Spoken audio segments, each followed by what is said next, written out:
Hello guys, this is your friend and we are back with a new fanfic. And if you enjoy this fanfic then please press the like button and subscribe to my channel for more fanfic like this. And now let's start the fanfic. What if Naruto was reborn in the Soul Eater world? Part 2. Remedial lesson. I do not own Naruto or Soul Eater. Now a few notes to make. Final list for harem is Blair, Patty, Liz, Tsubaki, Medusa, Marie, Mizune, Aruka and lastly for the final 9 is Yumi. Krona has been removed from harem since I think a sisterly relationship would be better since his own situation with Medusa. I'm going to impose Naruto in the canon setting as best as I can. Sorry I have been using anime term of Kishin souls when it's human souls in manga, we'll just say human soul from now on. Naruto was currently following Black Star and Tsubaki while the two were about to try and tack down Al Capone while he and his gang ate human souls. He continued to watch as the cyan-haired boy practically shouted his arrival to the gang members and Naruto could not stop his eye from twitching as he watched. He is so like you were way back when. Hey Naruto, said Kyuubi from behind his head and got a sigh from Naruto. Yeah, I see it and now I see how Tsubaki-chan actually has it. He could do a lot better if he didn't worry about being seen all the damn time, but who am I to judge? Beside people usually have a reason for acting like that, he said as he began following the two after they escaped thanks to Tsubaki's smoke bomb form. He hid from them while they gave their report to Shinigami and frowned when he mentioned a human that had a soul worth 99 souls all in one and suggested they try and get it. Naruto knew they meant Mifune, but it was not a subject to talk to his new father about right now as he had to follow the loud assassin to Angela's castle where it seemed Mifune had already been busy, cleaning the trash. He watched with interest as Black Star fought against Mifune. Admittedly he saw flaws with the cyan-haired boy's style. But his interest was perked as he saw him actually focus and land a heavy fit on Mifune with a move that forced a person's soul wavelength into another body. It reminded him of Juken that takes me back, thought Naruto before he saw Black Star approach Mifune to make the final strike. He shifted into his fox form at horse size and jumped in front of Mifune glaring at the boy holding Tsubaki in her Kusarigama form. Huh, what do you think you're doing? Out of the way, I need his soul to prove I can surpass a god. Naruto didn't move and thankfully due to the perfectly timed arrival of Angela was saved from a fight. Naruto was pleased that Black Star had a good head on his shoulder as he walked away saying, HMPH, a bodyguard protecting a kitty witch. It's so uncool I don't even feel like killing them anymore. When they left he walked over to Mifune and healed his wounds and was shocked at the amount of damage that had been done. Gaki has a lot of raw power if he did this. Next time you shouldn't go easy on them Mifune, he said only to get waved off and Angela walk up to him. Naruto, me and Mifune are heading to an early witch's mass in an hour. Do you think you can come this time or are you busy? She asked, now stroking his fur. He liked her hand, enticing a giggle from the little witch, and replied, yeah, I can come this time, but do you think I should stay in fox form or go in disguise? He asked Mifune. Really? Honestly, fox form Uzumaki, it's mainly a female collection, so unless you make a convincing female, going in human form is a no-go, said Mifune. Naruto smirked as his form shifted into what he called Naruko, which was his sexy jutsu form only with clothing this time. She smiled down at a star-eyed Angela and a bemused look from Mifune. I think I pull off a woman better than most guys, and before you ask they are real, cupping her C-cup breasts and lifting them a couple times, only getting a shake of the head from Mifune at his friend's antics. Arriving at the secret hiding place of the witch's mass, Naruto looked round to see quite a number of witches round the hall, and Mifune was right. Currently Mifune was the only male in the room and was glad he was in his current form. He began feeling a familiar feeling and turned around to see Kim alongside her partner Jacqueline, both trying to hide their faces with hooded cloaks. He noticed that Kim wore a face that said, I don't want to be here, further advancing his opinion that not all witches are the same. Neither girl paid any mind to Naruto, picture in Tifa's Advent Children clothes, and walked past her, only giving a nod of recognition to Angela. Although two other women began making their way to Naruto, who was still standing next to Angela riding on Mifune's shoulders. The first was a young-looking woman of rather modest build with long straight silvery hair and a narrow mouth, accentuated by a prominent black circle at each end, resembling the air sacs on a frog's mouth. Her attire consisted of a thigh-length black dress with a white polka dot pattern over what appears to be a dark gray blouse, black pants and knee-high white boots. Arguably the most obtrusive characteristic of her appearance was her distinctive orange hat with a frog-like face. The other witch, whose form is concealed under a rather large black cloak, embellished with numerous vertical white stripes around its exterior and white lining, which extended from around the nose downwards until reaching the ground. What little that is displayed of her face depicts her with narrow closed eyes, buck teeth and short pink hair that frames either side of her face. Her hat had a mice theme, featuring two curved extensions from the brim forming ears and rounded eyes, while the peak acts as the mouse's nose. Who are you, or what are you doing here? Asked the silver-haired girl, crossing her arms looking annoyed. Naruto smiled at her saying, I'm just here with my Imouto-chan here, is that a problem? The girl seemed to scowl more. Yes, it's a problem. Regular people are not meant to know or be at these masses. We accept the bodyguard there since he is devoted to protecting her, but you on the other hand. Her speech was cut off as Naruto let her fox ears and one golden tail pop out. Now what makes you think I am a regular girl, and my name is Naruto Kitsune? What might your names be? He asked. The girl humphed before answering. My name is Aruka Frog. My friend here is Mizune. Are you a witch, and if so, why haven't you come before? She tried to interrogate, but Naruto's smile didn't fade. She changed into her fox form and looked up at both women, Aruka looking like she wanted to hug the small creature while trying to maintain her scowl. She failed miserably. I'm not a witch, just a fox with magical power. Sorry for the confusion, and nice to meet you both. The little fox bowed her head and Aruka succumbed to her desire and picked her up, muttering, kawaii. Naruto was forced into the girl's breasts that felt like sea borderline D-cup breasts and had to hold back a blush despite her fur. After the two witches walked off after a brief chat, with Naruto being able to perfectly understand Mizune, which shocked Aruka, both walked away and Naruto hopped up on Angela's head and got comfy as he watched the proceedings of the mass. It seemed fairly simple and quick, like some speeches or lessons at school, and before long it was over and Naruto now was back at home and in his room. As he had walked into the room, he had found Blair curled up on a pillow in her cat form, which he found very cute. He was glad at her confession of feelings the day before and then remembered that he said he'd arrange a meeting for coffee with Medusa and quickly dialed the number she gave him. Medusa-san, I was just calling to see if that invitation for coffee was still open, he asked on the phone. Of course, Naruto. Why finally find some time in your busy schedule for me now, did you? She asked with humor in her voice. Yes, actually I did indeed. Besides, who wouldn't want to go out for coffee with you? So you busy this weekend? He said, keeping up with her banter. Indeed I am. How about we meet at that nice place of Scythe Road at noon this Saturday? She suggested. Naruto smiled, knowing the place. Sure thing, and wear something nice. I'd like to see you out of that nurse's coat once in a while, you know. He heard her giggle over the phone. Oh, Naruto, so bold. I hope you haven't spent too much time with Spirit-san. He scoffed at her remark. Oh god no, Medusa just want you wear something else so I can make him jealous if he walks on by.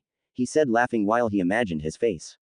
That would be a good thing to see, so I think I will wear something nice for our date. Then, she emphasized the word date over the phone, causing Naruto to blush before he finished the phone call and sat next to Blair on the bed.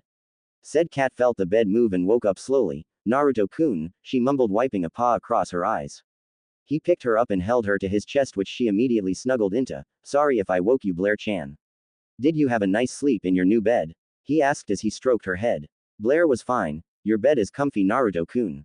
Did you do anything fun today, and who were you talking to when you came in? She asked, tilting her head, looking more cute. He smiled down at her. Just someone who might like me like you do, so I'm meeting her for coffee this weekend. You are okay with this, right? He questioned, only to have her nod and smile back at him. Well, today Otu-san had me following a rather loud student who can't seem to get any souls for his partner. From what I saw, he has the skill to do it, but his personality clashes with his skill level.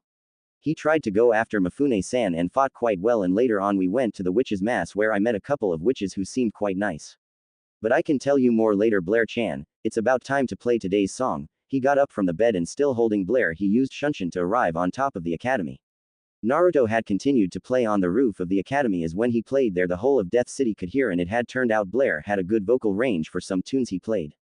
Kyuubi came out of his back and materialized his keys in front of him. Blair shifted into human form and stood next to Naruto as he materialized his violin. They planned ahead what song they would play, so Kyuubi and Naruto started playing first, then Blair began singing, La Sola, Fate Stay Night, Do Not Own. The city was once again treated to the sounds of their music. Even though playing at times was a good hobby for Naruto, he couldn't help if it still made him remember the war and how he lost his previous loves. Flashback 1000 years ago. Shion, please stay with me, he shouted with tears streaming from his eyes as his wife lay on the ground coughing blood from the massive wound in her side from the controlled Zabuza. The white-haired woman looked at her husband with tears in her own eyes. She knew she wouldn't make it. Sorry, Naruto-kun, this time you can't save me, but I am glad for the time we spent together. She said, her breathing shaky and her skin becoming paler by the minute. Why do I have to lose you, Kami? I love you and the others. Why do I have to watch you die and not be able to do anything? Damn it. Damn that Kabuto for using the dead like this, his fist breaking the ground where he hit. Naruto-kun, when you first saved me, you gave me the hope that fate and the future can be changed, and even now I believe that and know that I will always love you. My only regret was not being able to give you what you truly wanted, a child to love so that you could have the joy of fatherhood. She coughed up a lot of blood. that, Naruto-kun, I'm sorry, and please, don't live alone when I'm gone. The others will take care of you. Goodbye, my love. With that, Shion closed her eyes as she then lied there lifeless, her hand still in Naruto grip as he let out a scream in sorrow. It was on this day that Shion Uzumaki Namikaze, second wife of Naruto, had died. Flashback end. Tears once again fell from his eyes as the memory played in his mind. Shion had been strong-willed, but she wasn't a ninja, so was the first target of the enemy forces. He remembered the look on the revived Zabuza's face when he stuck his blade in her side, true sorrow for what he'd done to the girl and to Naruto. Naruto had helped him move on and release the hold of Edo Tensei before seeing to her last moments. As they finished playing, he let himself cry for Shion. It had only been a month, and back then he barely had the luxury of mourning their passing due to the war, so now he could freely do so. Blair took note of his distress and hugged him from the front. She put a hand behind his back and one into his hair as she just held him. Sometimes I miss them, Blair-chan, and blame myself for their deaths. I was so helpless to save any of them. All my strength, and I couldn't protect what was precious. I wonder if I even had the right to be Hokage after the war, since I failed at my first duty. The girl in front of him shook her head, saying, "No, Naruto-kun, Blair thinks you did everything for them and more, and you more than anyone deserved that honor as Hokage. Blair doesn't want to see you upset, and I think neither would they. They'd want you happy because they loved you." She finished, looking into his blue eyes, and reached for his mask. He made no move to stop her as she pulled it down and reached to soothe the pain with a kiss, and both closed their eyes and just settled into it. Thankfully, it calmed Naruto down as he felt her want to help him through the kiss. Eventually they broke the kiss and he smiled lightly at Blair, kissing her on the head as thanks before they disappeared in a shunshin. Shinigami looked at the scene through his mirror and sighed. "Can you not forgive yourself, Naruto-kun? Did the war make you think you didn't deserve what you earned many times over? It seems the world has been far too cruel to you in so many ways. At least the girls in his life are helping him cope. I'm glad I told him that due to his combined weapon and Meister status he could choose to be a polygamist if he so wished." The mirror changed to look over the city. "Naruto-kun, you will bring about a big change, I can tell, one that may revolutionize the way we see witches," he said as he had been keeping track of him and was pleased at what he saw. Despite his own beliefs, if anyone could show that people can be wrong to judge another person, it was Naruto. Naruto woke up feeling better from yesterday's flow of emotions and smiled when he opened his eyes to see Blair asleep on his chest. He'd asked that until he talked with Liz and Patty that she wouldn't go into her human form. She agreed easily on the basis that she could sit and sleep in his hair. Going through his morning rituals of getting showered, dried and changed, he put Blair in his hair and went to make some breakfast. Luckily Kid wasn't in, so he could cook as he pleased instead of getting earache off the symmetry-obsessed Shinigami. He fed both him and Blair and was about to leave the house when he noticed Kid measuring a picture. Normally this wouldn't bother him, but what did was that he remembered after coming home with Blair yesterday, Kid had mentioned that he was taking a mission in Egypt. "Kid, what are you doing here? I thought you had a mission in Egypt today," he asked his step-brother. Oh, I do. It's just while there I could have sworn that this picture was not symmetrical when we left, so I left a note for the girls and came back here," he said as if it was the obvious thing to do. "Wop. OWW, what did you do that for?" Kid asked after being hit in the back of the head by Naruto.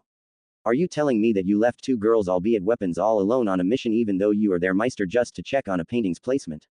Do you realize idiotic that sounds? Do not answer that or I'll hit you again. Now get moving, you're taking me, Blair and you back to Egypt," said Naruto, glaring at Kid slightly for his behavior since it showed irresponsibility and lack of care for one's friends and partners. Kid nodded as Naruto changed to fox form, and then he and Blair sat on one of his shoulders with him muttering about different animals on his shoulders. Now to say Naruto enjoyed flying was an understatement, as he always loved the feel of wind in his face, so with Kid using his flying skateboard, they made it back in minutes. They dropped down and Kid continued to ride the board while Naruto took on human form with Blair regaining her seat in his hair. They made their way on the corridor and Naruto could tell there had been a fight but didn't smell either girl's blood, so they had obviously done very well. Kid picked up a small ball-like creature and smiled at it before calling it disgusting and kicking it away.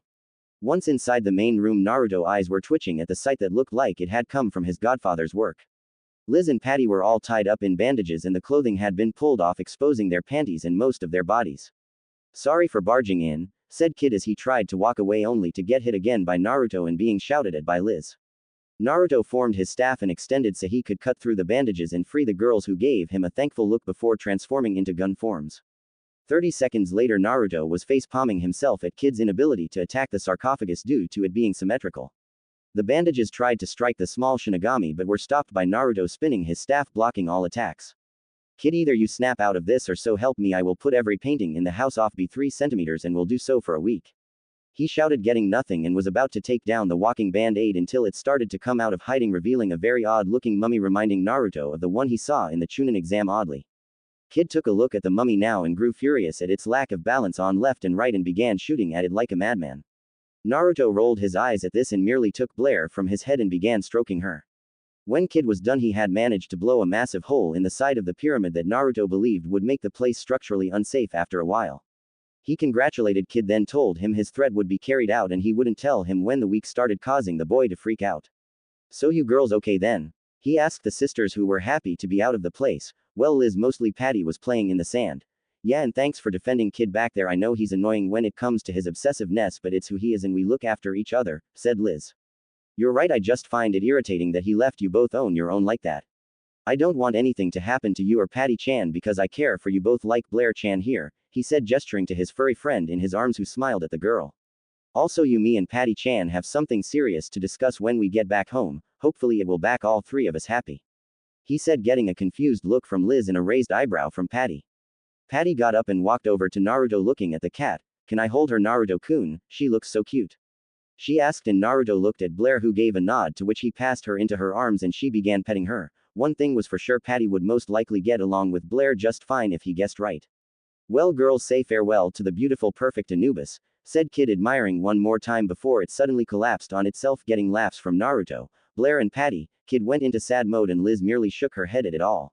"Oh, that was funny. Anywho, everyone hang on to me. I got a seal placed in Otu-san's room so we can travel instantly." Liz and Patty did so with enthusiasm and each took an arm, leaning into it. Kid grabbed his shoe from his position and with the blink of an eye they were in Shinigami's death room. Kid was told that because of the damage to the pyramid he was having all the souls he had confiscated, and while he was having his moment he again teleported him and the girls to his room. "Liz-chan, Patty-chan, you know the times I told you that before I sealed myself I had partners," he started, getting nods from the two. "Well, the thing is that, you see. Blair-chan, can you help me out?" he asked the cat in Patty's arms, who jumped out and transformed to her female form with clothes, shocking Liz and getting a smile from Patty, who figured out where this was going. "Liz-san, Patty-san, what Naruto-kun it trying to say that he wasn't still as a polygamist and wondered if you'd go out with him too like Blair is since a couple days ago, nya." No sooner had she finished was Naruto tackled to the floor by both girls, who pulled down the mask and kissed him on the mouth, Liz being forceful in her kiss and Patty being very passionate in hers. "I'll take that as a yes," he said, slightly dazed. "Yeah, Naruto-kun, me and Patty talked about it after you told us about your wives before, and we said that you deserved happiness, so we agreed that given the option we would share you with anyone you chose alongside us," said Liz, now allowing Naruto to get to his feet, and Patty hugged his arm. "Hi, we were waiting for you, Naruto-kun, and we are happy you wanted to go out with us, but do you think you can handle so many women?" she asked somehow innocently. Must be her cute face. He tilted her head and gave her a chaste kiss before saying, "Nothing would make me happier, but are you sure you both are okay with me dating other women too?" Getting a nod from both.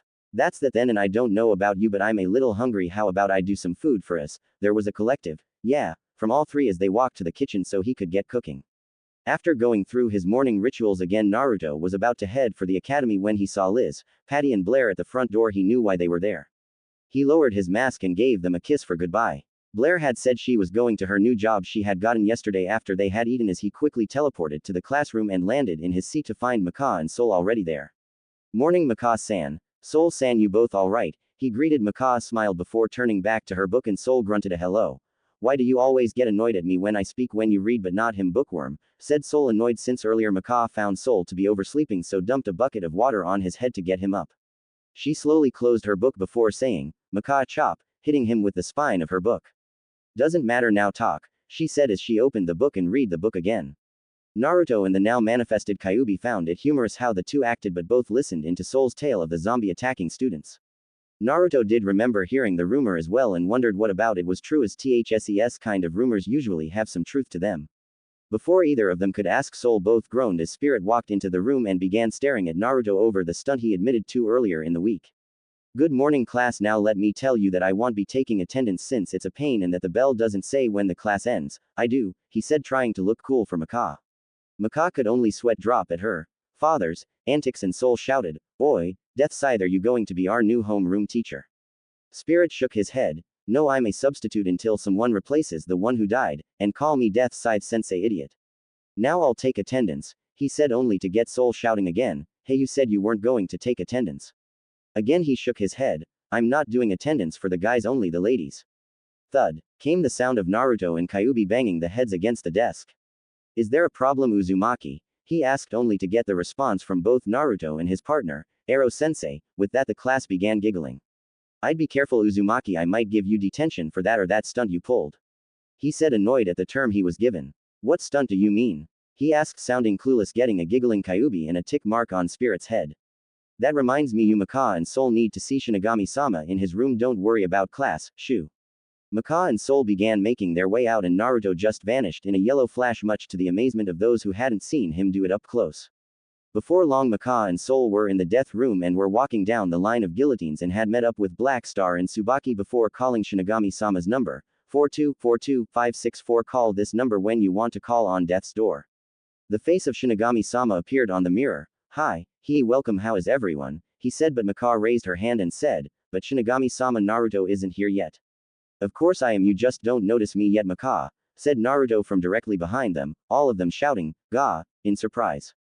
Naruto-san, how do you keep being able to sneak up on Black Star and Maka without them knowing? Asked Tsubaki, holding back an annoyed Black Star who looked like he wanted to hit him for upstaging him.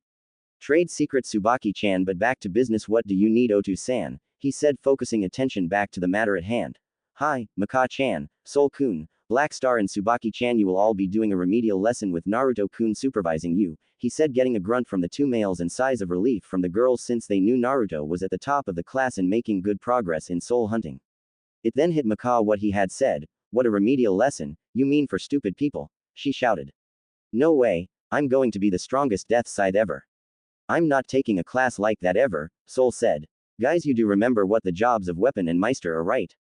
Asked Naruto, getting an explanation from Maka. To have a weapon eat 99 human souls and one witch so it can be made into a death scythe for Shinigami-sama. Shinigami decided to speak. And how many have you and Black Star collected as of right now? 0, getting depressed looks from Maka and Soul and a laughing Black Star who got hit in the back of the head by Kyuubi.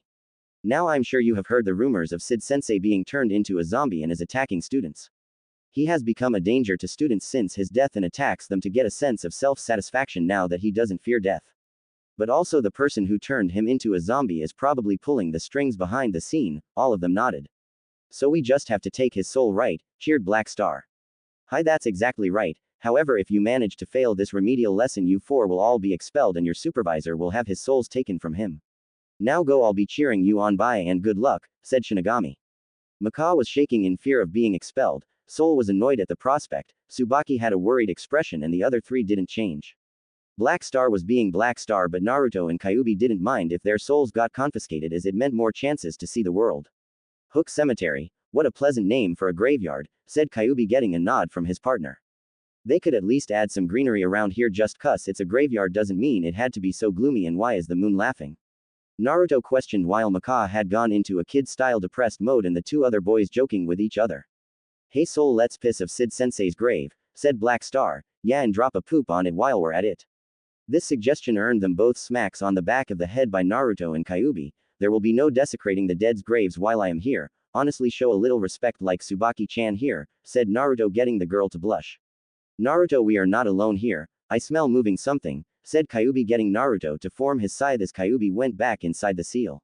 As he did, the ground where Maka was kneeled at broke apart to reveal a hand which grabbed her leg and hoisted her up as the now zombified Sid rose from the ground. Sid was about to stab Maka with a stone spike. Acting fast, Soul jumped and shifted to scythe form to cut off Sid and free Maka. Thanks for the help, Soul, said Maka. Good morning, good afternoon and good evening, Maka, Soul, Black Star, Tsubaki, Naruto and Kyuubi. It's been a while, death. I was the type of man who greeted other properly, he said as he picked up his gravestone and held it at the ready. It's time to start class, and teach you all a lesson you all so need, and I was the type of man who started class at the sound of the bell, he said as he began running for the group only to be cut off by Naruto and his scythe. On Naruto, one of the fastest learners I have ever taught and the most odd. I still remember what you looked like under that mask when you woke up, now show me how much you improved, said Sid, getting the other to think he's seen under the mask, as the two went back and forth with their swinging. A little help would be appreciated, he shouted to the other, breaking out of their thoughts as they joined in trying to overcome and capture Sid, who blocked them all while lecturing the other two. You have to remember I'm very passionate about my teaching, that was the kind of man I was, he said as he slammed his gravestone into Black Star, living end. Geez, for a knife master he doesn't seem to need a knife, Thanked Kami he probably survived that due to that hard head of his. Stay focused Maka-san, he said as Black Star climbed out of the crater he was in and went for an attack on his solar plexus hoping to cause some internal damage. Sadly Sid being a zombie meant it had little effect and knocked him away and tried to use living end on Maka who dodged by his smallest of margins before kicking him away. She then attempted to use soul resonance, witch hunt slash, only to trip on her footing and forcing Naruto to catch the blade before it did damage to the graves around. So much power, her control over his wavelength but be really good, he thought as the scythe blew him away and he looked at his cut hand that he had charged with his own wavelength to try and stop it. By the time he got back to the fight Black Star had captured Sid with Tsubaki, and Soul was trying to interrogate him only for Sid to say, I am a tight-lipped man, that's the type of man I was. Black Star using what instinct did the only thing he could think of to convince him to talk. He flashed Tsubaki's panties in front of him getting the zombie to fess up and Black Star to be knocked into the ground from Naruto. And the men of this city still wonder why I put seals around the bathhouses around here, nothing but perverts, he said getting a thankful look from Tsubaki since she had gotten annoyed when Black Star tried to sneak up on her when she was bathing. Wait, you mean you are the reason why I can't show all the women how big this star shines? And what do you man nothing but perverts? Asked Black Star his fist shaking. It was at this point that Soul trying to not be outdone flashed Maka's panties at Sid who said nothing. Soul found his face in the dirt thanks to Naruto. My point has been made now Maka, do you want to hit Soul-san again or Sid-sensei? He asked the girl holding her book ready to strike. Don't worry, I'm going to kill all of them right now, she said with a scary aura that made Naruto thankful for learning his lesson of pissing off women. Soul, Sid and Black Star now had their faces in the dirt and had blood seeping from them, how did she do that with just a book? Questioned Kyuubi to a wide-eyed Naruto. I don't know or want to know how as long as she doesn't do it to me, but it did get us some info. It was Dr. Frankenstein who lives in the lab just outside Death City. Come on then Maka-san, Tsubaki-chan, I'll drag the Three Stooges until we get there, said Naruto now using his string gauntlets to tie up the three men. Chapter end. Well, I have to say I am pleased with this chapter, and one thing if for sure listening to sad music does help write the sad scenes. I was teary-eyed when I wrote it, that's for sure. I am happy this FIC is getting more reviews now, but I feel the need to ask that you read my other FIC too. I know it starts rather slow, but my beta says that it gets better, so please show the other FIC some love, especially since I am giving you 2 chapters this month, meeting with the Black Sword. I do not own Naruto or Soul Eater. Now a few notes to make. Although I will be eventually trying my hand at lemons, there will not be any for some time. I will try and not instantly add girls to Naruto like with Blair, the others will be gradual. I may add a couple more weapons to his repertoire. Naruto will not be able to use other weapons due to his condition. Might try not to make Naruto too powerful, just resourceful from now on. I may be adding 2 new weapons to the mix this chapter. Hope you all enjoy the chapter. Kyuubi is bold. Thoughts in italics. The group made their way to Dr. Stein's lab just outside of Death City and each were taken aback by the design of the place. Even the house is stitched together, thought Soul as he looked at it. Should we knock? Asked Naruto getting looks from Soul and Maka. What? The sound of wheels rolling was heard as the front door creaked open, only to have a man in a lab coat riding on a chair fall over the front step. Crap, still doesn't feel right, maybe that'll do, said Stein as he turned the screw in his head, which oddly interested Kyuubi.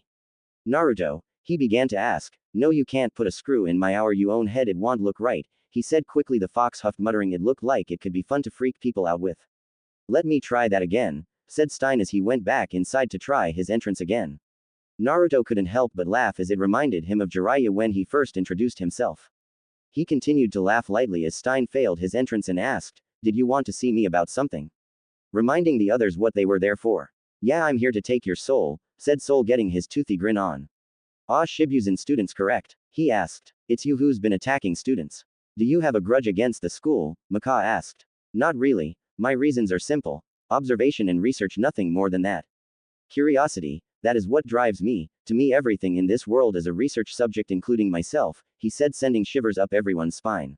Hey Soul, doesn't something feel weird? Asked Maka. You think so? He replied while Stein stared at their souls. Your soul wavelengths are unstable. A cynical, rebellious soul and a hardworking soul, the two of you can't resonate. Said Stein. What, you can see human souls, that must make you a Meister then? Asked Soul. Not just any Meister, a very good one based on how he can discern our personality. She replied to his question. Wait, can't you read souls as well, Maka? He asked happily. Yeah, she replied, not sounding too sure. Huh, your soul is trembling, how cute, said Stein from his chair. Stop looking at it, Maka shouted back, feeling like all her secrets were exposed right now. Shut up now, Yahoo, came the call of Black Star from the roof. Enough of this bland conversation of commoners, from now on this conversation is going to be about me. He continued to shout as he jumped down. I don't give a crap about seeing other people's souls. The only soul I need to see is mine. Incredible, you have the most self-centered soul I've ever seen, he said as Black Star rushed forward to try and kick the still-sitting doctor. Only to be blocked by him spinning and countering in a couple spins of the chair and knocking him away. Black Star, Tsubaki shouted with concern. So you must be his partner. You're highly cooperative and very accepting of people. So you're the one who matches his soul wavelength, he said before taking note of Naruto. Naruto was in a new weapon he now had access to. It seemed that every 8 to 10 souls he got a new weapon to use. His current weapon was a pair of gauntlets and greaves that had animal claws on the fingers and toes. He had tied Sid to a nearby tree for safety as he might not be able to hold him. Well, Naruto-kun, we meet again, although in not the best circumstances, I might add. How have you been? He asked the blonde teenager. Better than when we first met. No doubt my soul can tell you that much, he replied in a polite tone. Indeed, your soul has a calm spirit that has a fierce will to protect, but also a repressed sadness that is not as large as last time. Your partner like you has a strong will and has a mischievous personality, but also caring like a brother, one would say. You two look like the perfect team, even if you are unlikely to be unable to use any other weapon apart from the one you have there, Naruto-kun, since that soul of yours is quite potent. He finished, getting a nod from Naruto. Well then, since I have collected enough preliminary data, I think I will start this experiment, said Stein as he pushed off toward Naruto, knowing it best to take him out first. He went for a palm strike that was blocked by Naruto's, both sending out their soul wavelengths and canceling out each other. However, since Naruto wasn't as efficient, he got a numbing sensation in his hand. Damn, that hurts. So you can fight with your soul alone, it seems, Stein, said Naruto. Bouncing on the balls of his feet, he ran back to Stein, throwing a palm out to strike Naruto as he got close. Naruto slid under the palm and kicked up with both feet that Stein caught and tried to slam him to the ground. Naruto countered by pressing both arms to the ground, creating a crater from the force. Naruto then span round while on his hands to knock Stein off balance, after he flipped back onto his feet and began kicking at Stein. Stein blocked each strike, having to counter Naruto's soul each time until he saw an opening in his kicks and gave him a twin palm strike, Soul Menace Twin Spear. Naruto coughed up blood as he was sent rocketing back out of sight. Maka was shaking at the spectacle she just watched as Stein had beaten Naruto fast, and his expression was still calm. Oi, Maka, get a grip, your breathing and wavelength are off, said Soul as Maka gave a cry and charged at Stein, who sent her back easily. He then picked her up and held her arms above her head. Ah, now I can enjoy dissecting you like I did you father all those years ago. I can still remember the look of his sleeping face, said Stein. He began taking off her trench coat and lifting her shirt and marking off where he'd make his incisions. Such smooth skin you have, Maka, said Stein. Didn't forget about me, did you? Said Black Star from behind him. You're not the only one who can use their wavelength. Special move, Black Star Big Wave, he shouted as he attacked him from the back, releasing Maka. Soul from the side noticed that Black Star's attack did nothing. What's going on? It did nothing, he shouted. Sorry, I read up on your soul so I can easily counter it by matching it similar to how a weapon does, he ate as he dusted off his robes, then without warning rushing in front of Black Star and putting his hands near his head sent his wavelength through him. This had Black Star collapse and blood come from his mouth, nose and ears. Black Star, shouted Tsubaki as she ran over to him, cursing at the fact he went in alone. Soul went over to Maka to try and get her to stand back up, but she was trembling at the sight of Stein's soul that huge now that she could see it. Soul, we can't win, he's way past our level, she pleaded with her partner, who shook her. Maka, snap out of it, you just saw his soul, it's not like you saw his future. Look, he's just standing there waiting for us, now get up, he shouted, knocking her out of that groove. Yeah, thanks Soul, and sorry for the trouble. Soul Resonance Witch Hunt slash, controlling it a little better this time. Maka went for a underhanded slash that Stein held back, such control of the witch hunt at her age. Impressive, but still, he thought as he cancelled out the attack and now stood over the weapon and Meister. Soul, now in human form, now shielding Maka with his body. Don't you touch my Meister, said Soul. Stein heard a sound in the air and instinctively dodged by leaning back. He saw a tri-pointed kunai in front of him. Suddenly Naruto was in front of him with a ball of strange energy in his hand. Rasengan, he exclaimed as the ball was pushed into Stein's stomach and blew him away. Stein, that was for that soul menace of yours, it freaking hurt, he shouted at the teacher he'd pushed away with a low-level Rasengan. Stein got to his feet again with his shirt torn slightly before Naruto continued. Honestly, from your and Sid Sensei's acting, I almost could tell this was a setup by Otu-san for these two, he said. This got jaws dropped by the three conscious student there. Wait, you mean this was a trick all the time but you killed Black Star? Soul shouted. You say some funny things sometime, said Black Star, whose head was being held by Tsubaki. Wait, when did you figure out it was a trick, Naruto? He asked. Honestly, when Sid blabbed after Black Star flashed Tsubaki-chan's panties. I know how to interrogate people and that was easy, trust me, he said offhandedly. Well, Naruto-kun is correct, and at the end of this remedial lesson I have to tell you that you all pass, well done. I have to say it way fun messing with you all in this charade, he said, getting them all thinking, sadist. Well, now that I see that you're all tired from the lesson, why don't you all stay here tonight, he said with a happy face. The response was a, hell no, from Maka and Soul. While Tsubaki and Naruto laughed at it, Black Star had fallen asleep. Naruto, that move, what was it called again? She asked, remembering something at the back of her head, Rasengan or spiral sphere in translation, why Tsubaki-chan. Despite doing it every day, she still blushed at the suffix he gave her. No reason, just something tells me I have heard of it before, she said, tapping her head in an attempt to jog it. I'm sure it'll come to you, but do you want help carrying Sleeping Beauty here? He asked the girl, who nodded. Well, here's a treat for you then, Kage Bunshin no Jutsu, he said, putting his fingers in a familiar cross as a clone appeared in a puff of smoke. Please help carry Black Star for Tsubaki-chan now, minion, he said jokingly to the clone that nodded and picked up said ninja. When you get home, just tell him to disperse when he is done, and please note that anything that happens to him I will remember, he said, and again she nodded. Thank you, Naruto, and see you tomorrow, she said as the clone carrying her partner, Maka and Soul, made their way home. He turned to Stein. You're going to be our home room teacher from now on, aren't you? He asked, only for Stein to get a large grin on his face. Oh, I can't wait to see their faces then, and see you tomorrow, Stein-sensei, he said as her eyes shined to his home. Although something had happened that Naruto didn't suspect that night, his brother would be joining Shibuzen in a couple days, as he believed that Stein was going to kill them, so said he would become a student. Liz and Patty were very happy at this and decided that they would surprise Naruto when they showed up. A couple days later, Naruto was asleep at his desk while he had a Bunshin hidden in the back take notes until he was woken by Tsubaki shaking him, as Stein had brought out the dissection subject for the day, an endangered bird. I just realized that Soul and Black Star aren't here, did something happen? Asked Stein, holding his scalpels and preparing to begin his obsession. They are skipping class as always do. I'm surprised those idiots don't form their own team, said Maka, and both Naruto and Tsubaki had an image in their minds of Black Star wielding a scythe. All Naruto could think at this was, should never happen. Naruto and Tsubaki said at the same time, no, that can't happen, Maka-san-chan. Then Stein interrupted and said, that's a shame really, as I believe I told you that we'd be getting a new student today. Meanwhile, outside, both Soul and Black Star grew impatient that the new student was over 3 hours late and growing antsier by the minute. Thankfully, their reprieve came in the form of 3 figures, Death the Kid, Liz and Patty Thompson.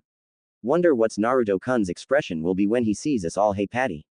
Liz asked her sister, who was very giddy as usual. High school will be fun here, especially with Naruto-kun, Patty replied, skipping along the path.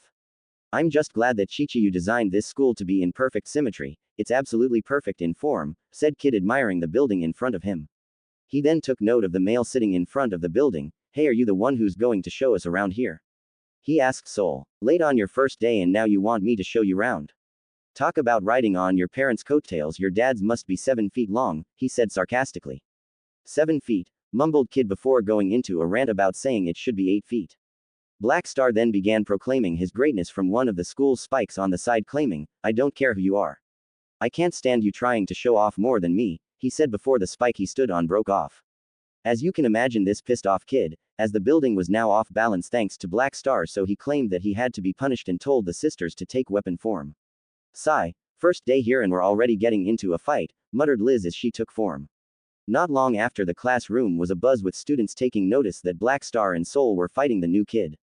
Stein-sensei, the school rules say that if students are dueling on the grounds, a faculty member must be there, said Maka, making said teacher stab his scalpels into the desk. Very well then, Maka, Tsubaki and Naruto, come down with me, the rest of you have study hall, said Stein.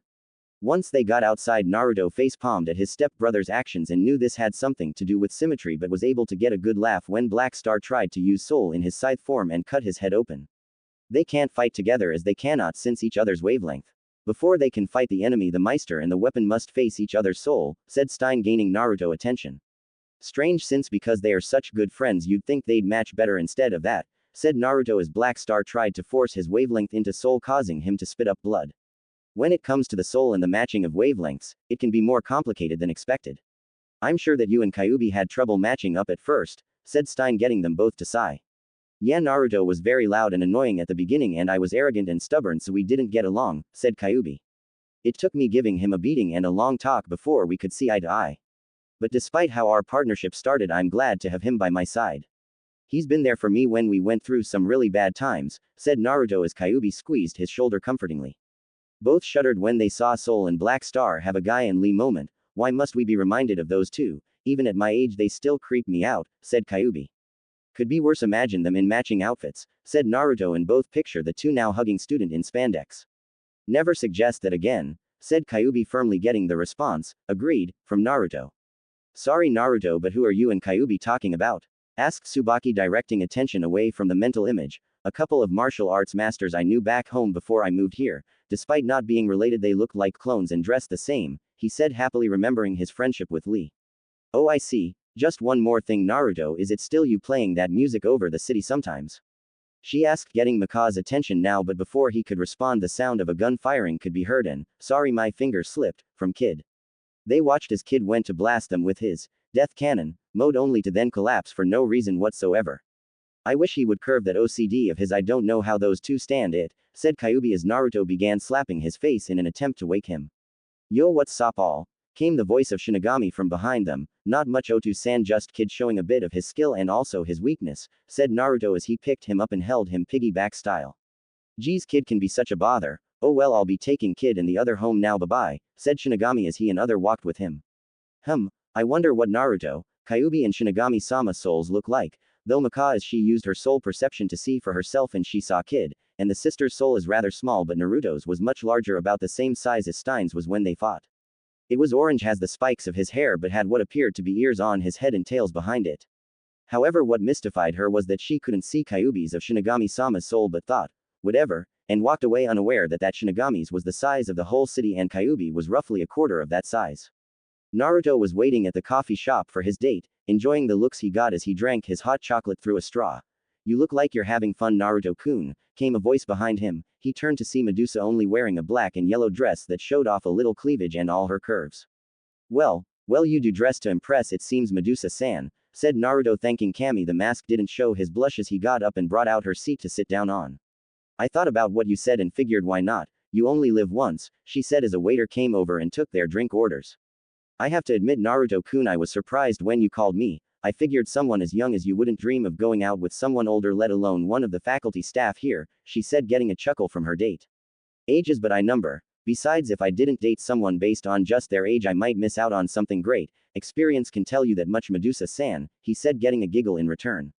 So wise for someone so young. Why is it that there is so much more to you, Naruto-kun? The more I learn, the more interesting you become to me, she said with a sly grin. In that case, do you want the full rundown so you'll never be interested in anyone else, he said, getting a playful hit on the shoulder that he rubbed dramatically. No, it's more fun for me to fin out on my own, like a snake chasing its prey and observing its behavior, she said, getting an eye smile from Naruto. You know, you remind me of someone I used to know who was a lot like you are, a predator. Anko was a teacher similar to you before she passed away. We got along very well despite our age difference, he said, making Medusa smile more. So he knows how to play. This is getting more fun by the minute. So outside of work at the school, what do you do for fun, Medusa-san? Naruto questioned. Planning things in advance. I like to be in control of my life, so sometimes I take notes on what I want to do for the week. I also like dancing from time to time, but most of all I love getting my feet massaged. Gives me a good way to relax, she said. Really? Because it just so happens that I give a very good massage based off what my housemates say. I could give you one once a week if you like at school if you're interested, Medusa-san.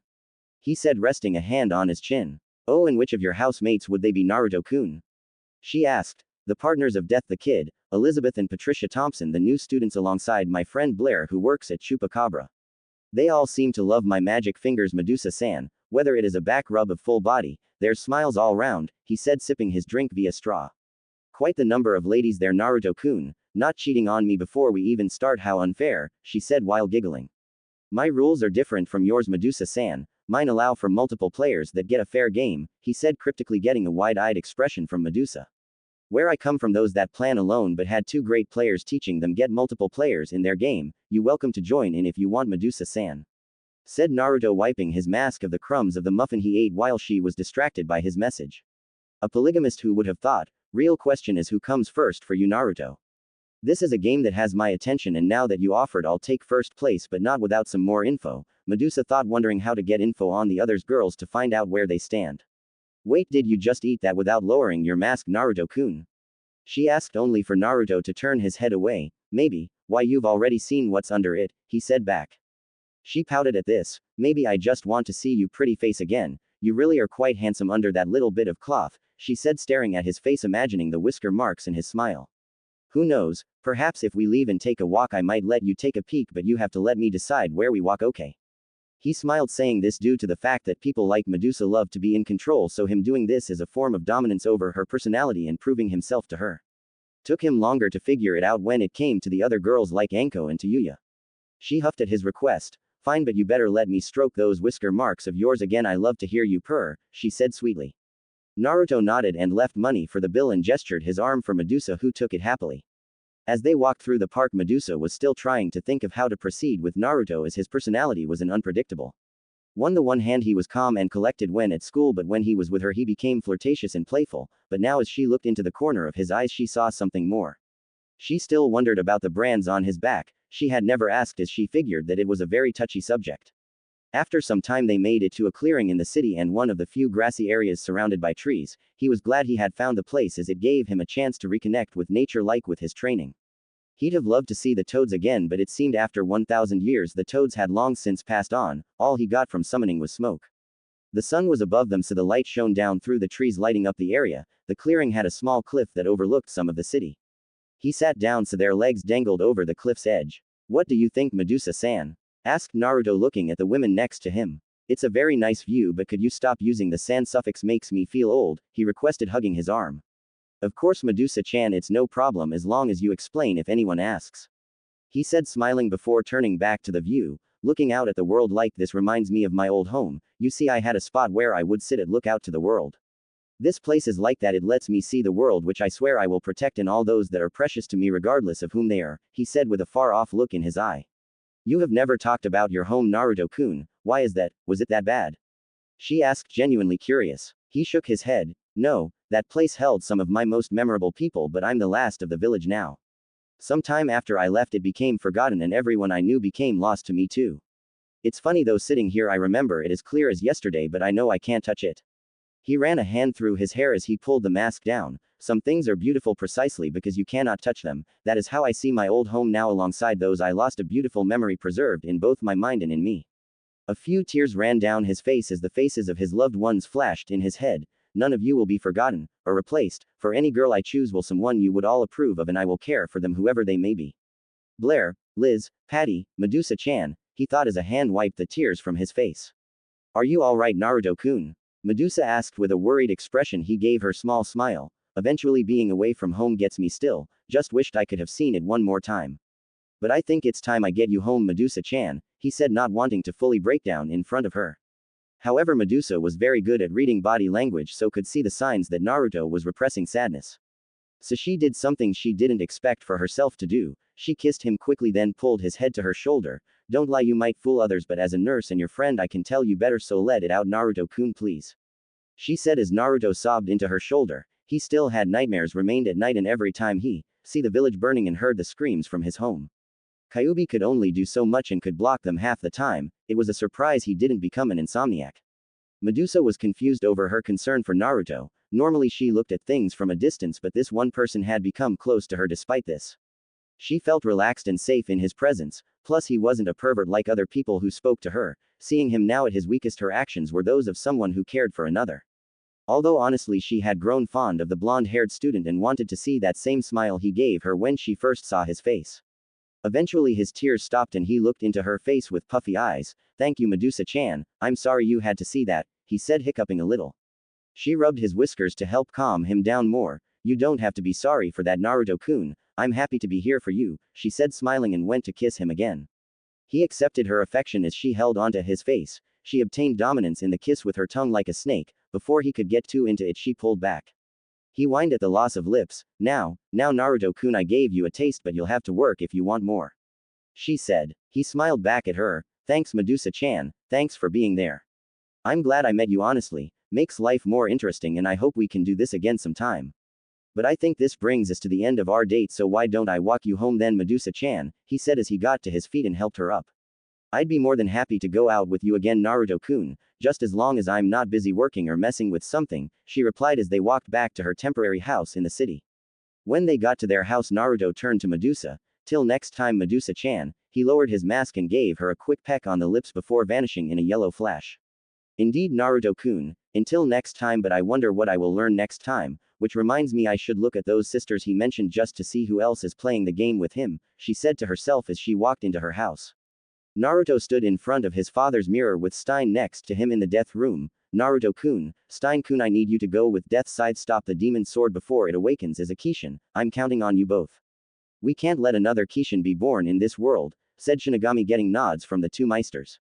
This was the task set to them as they ran towards Santa Maria Novella Basilica full pelt as they felt the demon sword was close. Naruto had called forth his second new weapon, a massive broadsword. From tip to handle, it is approximately 5 to 6 feet long, with a single-edged, enormous blade approximately 1 foot wide, colored black, and with engraved marks at its base, sharpened edge prominent and 2 holes near the hilt, and a red-clothed handle, aka the Buster sword do not own. He and Stein threw their weapons, Stein's being Death's scythe at the door only for both to then to kick in the door and send the recipient on the other side flying across the church. Both walked through and spotted Maka and a bleeding soul next to her. He quickly slipped a blood clot pill and plasma pill in his mouth and used a quick healing jutsu on him before picking up the blade. Stein, Naruto, then that blade must be, said Maka as spirit took form, hoping to look good in front of his daughter only to fail due to Naruto and Stein providing first aid to Soul. Naruto got into his stance, is that kid the Kishin but still underdeveloped? Hardly expected it to end so fast, said spirit as the pink-haired girl, wears a dress, acts feminine at times, just accept it, gets up as if nothing happened. A head pops out from her side surprising Naruto and the other, I hardened the blood from your wounds and stopped the bleeding. Hey, don't I get a thank you? Asked the head only to get a quiet, thank you, from the girl. That's thank you very much, shouted the black head. Weird, said Naruto loudly, let me handle this, Stein-sensei, you keep check on Soul please, he asked, getting a nod from the mad scientist. Oi, Krona, what are you doing standing around for? If you don't hurry I'm gonna start waking you up every hour tonight, said the black head that now had arms and reminded Naruto of Kyuubi oddly. No, don't do that, if you do I'll get bags under my eyes and I don't know how to deal with that, she said only to hear a voice in her head saying, do it, Krona. The girl nodded and created her blade and began charging at Naruto, who did the same. I've never met anyone who wears a mask like that before. I don't know how to deal with it, said Krona as she went for an overhead slash with her black sword. Naruto stopped the blade with the guard of his sword before flipping the girl and pushing his arm into her torso. Soul menace, he shouted as he dispersed his wavelength into the girl. The girl coughed up black blood, which shocked Naruto as he then felt a pain in his side and looked back to see a spike of hardened black blood. Damn, that was her blood from before. Wait, she just coughed up blood. Shit, Naruto thought as he flipped back to avoid the bloody needle attack from Krona. Stein-sensei, is Naruto alright to be fighting that girl? Asked Maka. Naruto can hold his own, but what concerns me is the black blood, as it seems it can be used as a defense mechanism or offense. Also, that demon sword was made by over-harvesting human souls, and if we don't stop it it'll turn into a Kishin. But that not all is that there is something off about that Meister and weapon. The weapon Ragnarok seems to be bullying Krona's soul and is constricting it, but Krona is resisting to it, but what worries me is the snake coiled around her soul, said Stein as Ragnarok popped out again. Oi, Krona, get hit by that again and I'll put thumbtacks on your shoes, he threatened. No, if you do that I won't be able to go outside, said Krona as she went back to strike Naruto using her scream resonance only to be countered by Naruto coating his blade in his wavelength and wind chakra. Sorry, your blade's got nothing on mine, he said as he kicked Krona outside past the others. Ready for round 2, Oju-chan? He asked. Krona, this guy is mocking us, take him out, he has a good soul to eat I can tell, said Ragnarok, and Krona nodded and charged for the third time. Naruto began charging a Rasengan with his left hand as he defended with his right. You're stronger than most girls but not like the ones I know, sorry but you hurt my friend, he said as he parried her strike leaving her open for his attack. He thrust his attack forward, Rasengan menace, he said as the soul-infused sphere struck the girl and sent her flying until he appeared above her and slammed her into the ground with the back of his sword for good measure. He then ran back over to the other to check on Soul's condition. How's he doing? He asked as Stein adjusted his glasses and lit up a cigarette. It's a good thing you had those blood pills or it could be worse. What about the demon sword? Stein asked. It's fine, she should be no. He couldn't finish as he turned back to see the girl's body literally spike out from all directions. What's going on? Asked Maka. A rejection response, answered Stein, but their wavelengths were fine a moment ago and now they are torn apart. She said, not understanding how it could happen. Medusa was watching from above, disappointed with Krona but also worried Naruto would sense her, but she figured her experiment came first. Soul protect. Release, she said, canceling the field of magic that shrouded her soul. Naruto felt the energy above him and felt an ears and tail come out as a result. Naruto-kun, what's happening? Stein shouted, sensing the witch's soul but not expecting this reaction from Naruto. I don't know, I felt a strong energy and I couldn't hold them in, he said, motioning his tails. Maka on the other hand was scared at feeling the witch's soul wavelength and then noticed Naruto in Hanyu form. Naruto, she shouted to him. He kneeled down to her. Don't be scared, Maka-san, this is just how I really look, and don't worry, I won't let that witch hurt you, he said, standing in front of her and flaring his soul to combat the fear she was feeling. Krona, you disappoint me. When we get home you are being punished, but before that the others will have to be punished as well. Snake, Cobra, Cabra. Vector arrow, Medusa said as several arrows began converging towards Stein and the others. Senpai, soul resonance, said Stein as he began spinning the scythe which glowed. Witch hunt slash, he exclaimed as he slashed through the arrows as Naruto was over Maka and soul covering them with his tails like a shield. While they were distracted and quickly sent a snake to claim Krona before jetting off on her broom. Should we go after her? Asked Spirit. Not now, we have to see to soul. Naruto, can you hide your features now? Asked Stein as Naruto's tail receded back into him. Stein, get close, we're traveling by teleport, it's the best option right now. He said, getting nods from him and Spirit as they all left in a yellow flash. The morning after, Naruto and Stein walked out the nurse's office, both having seen to Soul's wounds, and found Maka sitting outside. Naruto, Stein-sensei, she said, noticing them. Naruto went over to her and placed a hand on her shoulder. You didn't need to wait here, you should have taken a shower to calm your nerves, he said to her.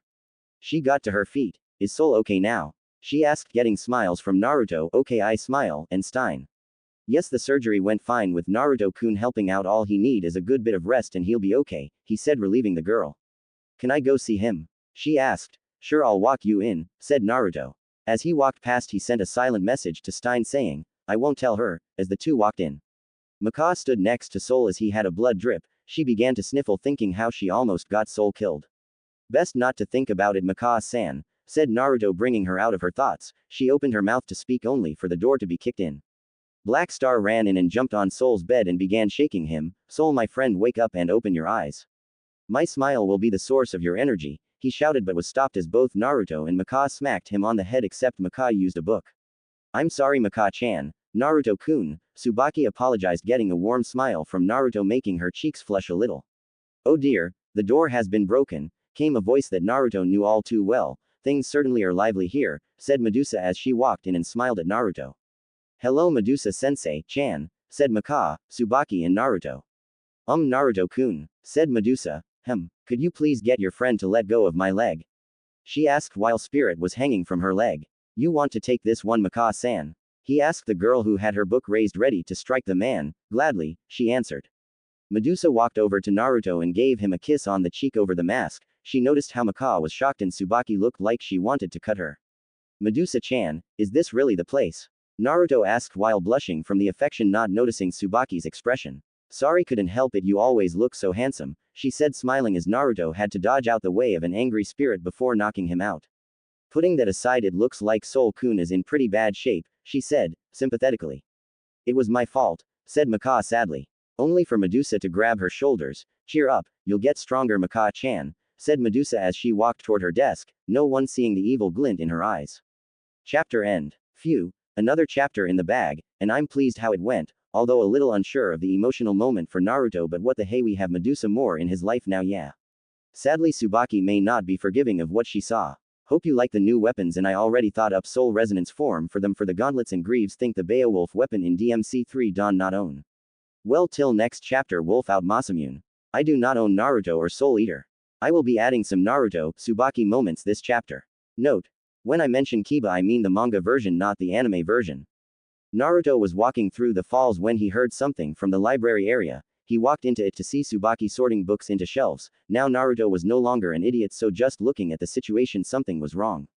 Tsubaki-chan, what are you doing here? He asked, getting her attention. She then looked away with an annoyed expression. Kyuubi, any idea what I did? He asked his partner, who came out and stretched. Can't think off the top of my head to tick her off, he said, glancing round the room. Too many books in my opinion. Why don't you help her out, Naruto? He said as Naruto snapped his fingers at the good idea. Tsubaki-chan, do you want some help? He asked politely, getting a light nod but no verbal response. Taju Kage Bunshin no Jutsu, he said as 100 clones appeared and got to work carrying loads of books while the original went to the girl in the room. You going to tell me what's got you ignoring me, Tsubaki-chan, or do I have to give you the stare? He said, looking straight into the girl's eyes with his own rendition of puppy dog eyes. Given her due, Tsubaki lasted a good 15 seconds before she caved. Why did Medusa-sensei kiss you yesterday? She questioned, and Naruto cringed, forgetting that Tsubaki was in the room when that happened. I heard you were going out with Liz-chan and Patty-chan. She said, getting louder. Yeah, I'm dating both. Sadly, he said it before he had thought about it, which got him a slap in the face. Hey, they both know about it. I'm a polygamist for Kami's sake, he shouted back, never liking being hit by girls when he didn't deserve it. I mean, come on, do you think I would honestly cheat on those girls and knowingly hurt them? He asked, seeing a guilty look on Tsubaki's face. He narrowed his eyes. I see, well, if that's how you see me, I'm out of here. Just wanted to help out a friend, the clones will be gone when they're done. He started heading for the door. Wait, Naruto-kun, wait, she said as he had his hand on the door handle and turned his head, and Tsubaki saw her eyes and realized she'd basically insulted her friend without checking out everything and reacted to her own jealousy. Sorry Naruto-kun, I didn't mean to slap you or imply that I would date girls and cheat on them with someone from the same school they go to. I'm with them because they want to be and they know me well to see I have a big heart. Now I'm going to help with the books, so might talk when we are done, and I have calmed down, said Naruto, irritated. He hated being misjudged negatively, it reminded him of his childhood, never a good thing. After a while, Sid entered the room and saw Naruto and Tsubaki placing the last books in the shelves. Yo, Sid-sensei, this is the last book. Do you know the reason why Tsubaki-chan was here doing this on her own? He asked the undead teacher. That little shit, leaving his work for his partner and friend to do on their own and ran off somewhere, said Sid, planning his next punishment for Black Star. If you're looking for Black Star, he and Kid went after the Holy Sword. Why, is there a problem? Asked Stein from his desk while he was grading some work. You mean Excalibur? Never mind then, I think I'd better grade some tests too. Thanks for the work, you too, said Sid, getting a bow from Tsubaki and a two-finger salute from Naruto as he went to the history section on the other side of the room. Stein-sensei, said Tsubaki. Yes, Tsubaki, what is it? He asked. What can you tell me about Naruto and his old home? I've seen him do ancient ninja techniques that shouldn't exist, but he does with ease, and if you know about him. She asked meekly. What you have to understand is that while Naruto is the adopted son of Shinigami-sama, few truly know a lot about him. I hazard a guess that the Thompson sisters know something of the cat girl Blair. They are the ones who have had the most interactions with him. Tsubaki. Naruto wears two masks, the actual one and an emotional one, which he hides what he feels from everyone. From what Shinigami-sama told me is that Naruto is the last of his village, as the village died some time ago after Naruto was taken away. I take it something happened that makes you question your perceptions of him, said Stein, seeing the girl's angle. It's just I saw Medusa-sensei kiss him, and Liz told me that he was already seeing her and Patty, so I thought he was cheating on them. He asked me if I believed that he would cheat on girls. He could tell from the look on my face what my answer was, and I realized that I didn't have all the facts, so I just wanted to figure it out. She said with a guilty look. My advice, go to Chupacabra and ask for Blair. Senpai says that Blair probably know the most out of the girls who are close to him.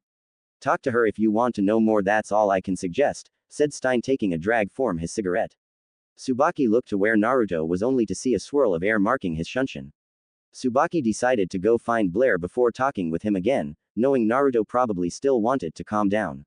As she walked toward Chupacabra, she started to realize that even though she knew Liz and Patty were seeing Naruto, she had never questioned them on it. Was it that she was jealous and didn't want to be reminded of what she couldn't be a part of?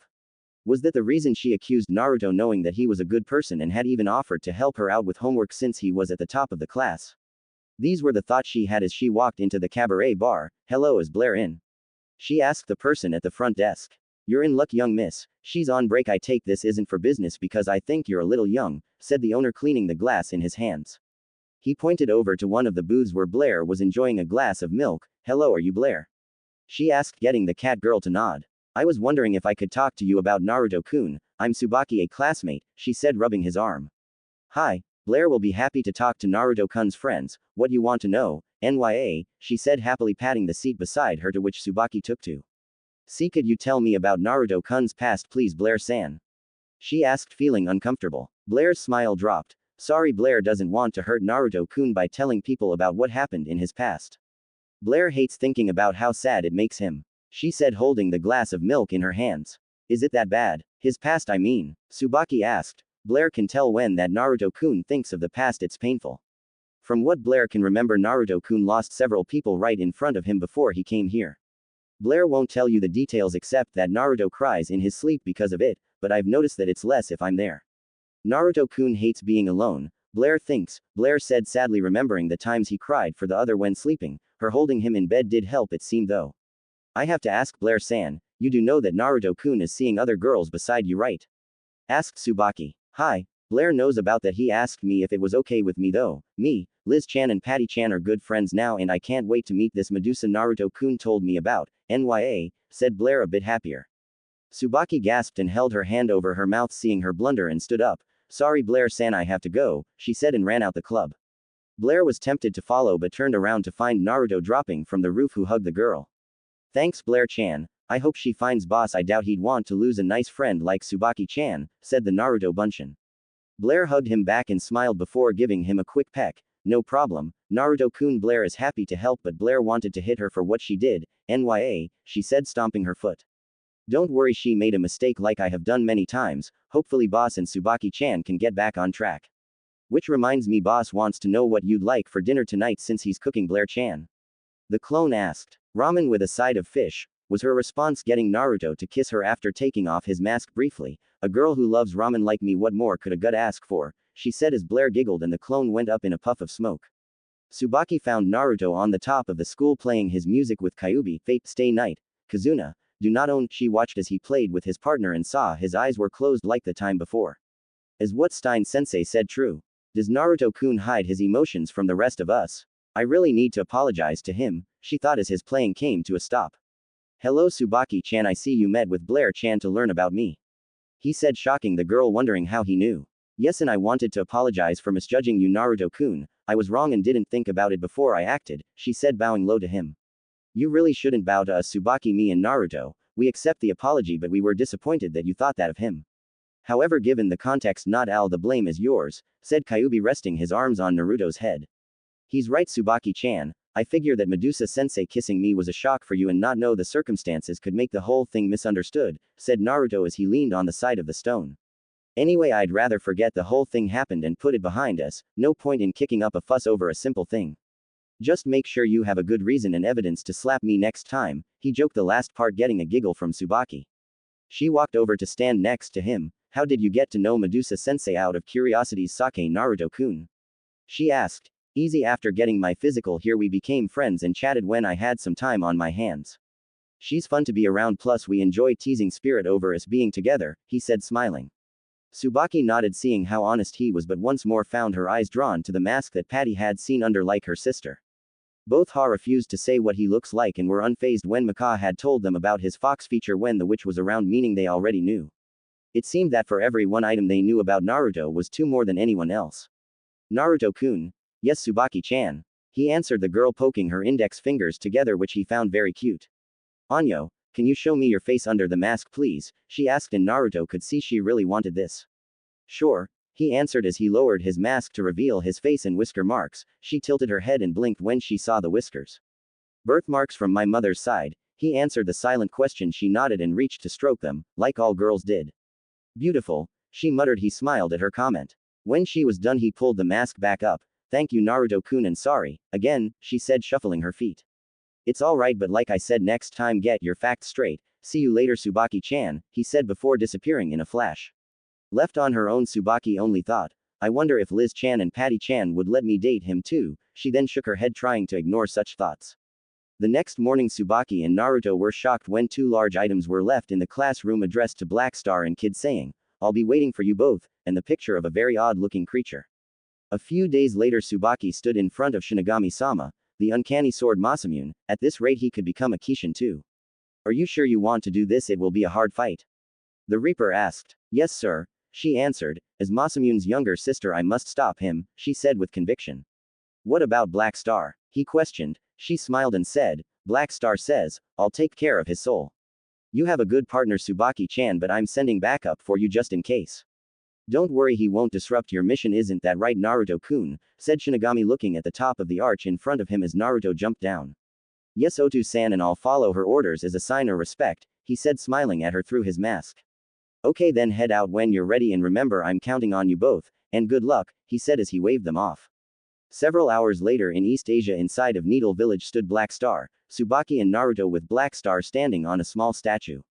Yahoo! The great Black Star has arrived, and I'm here to claim the soul of Masamune, shouted the loud assassin. Black Star, don't break it, shouted Tsubaki from the side, with Naruto chuckling at his antics.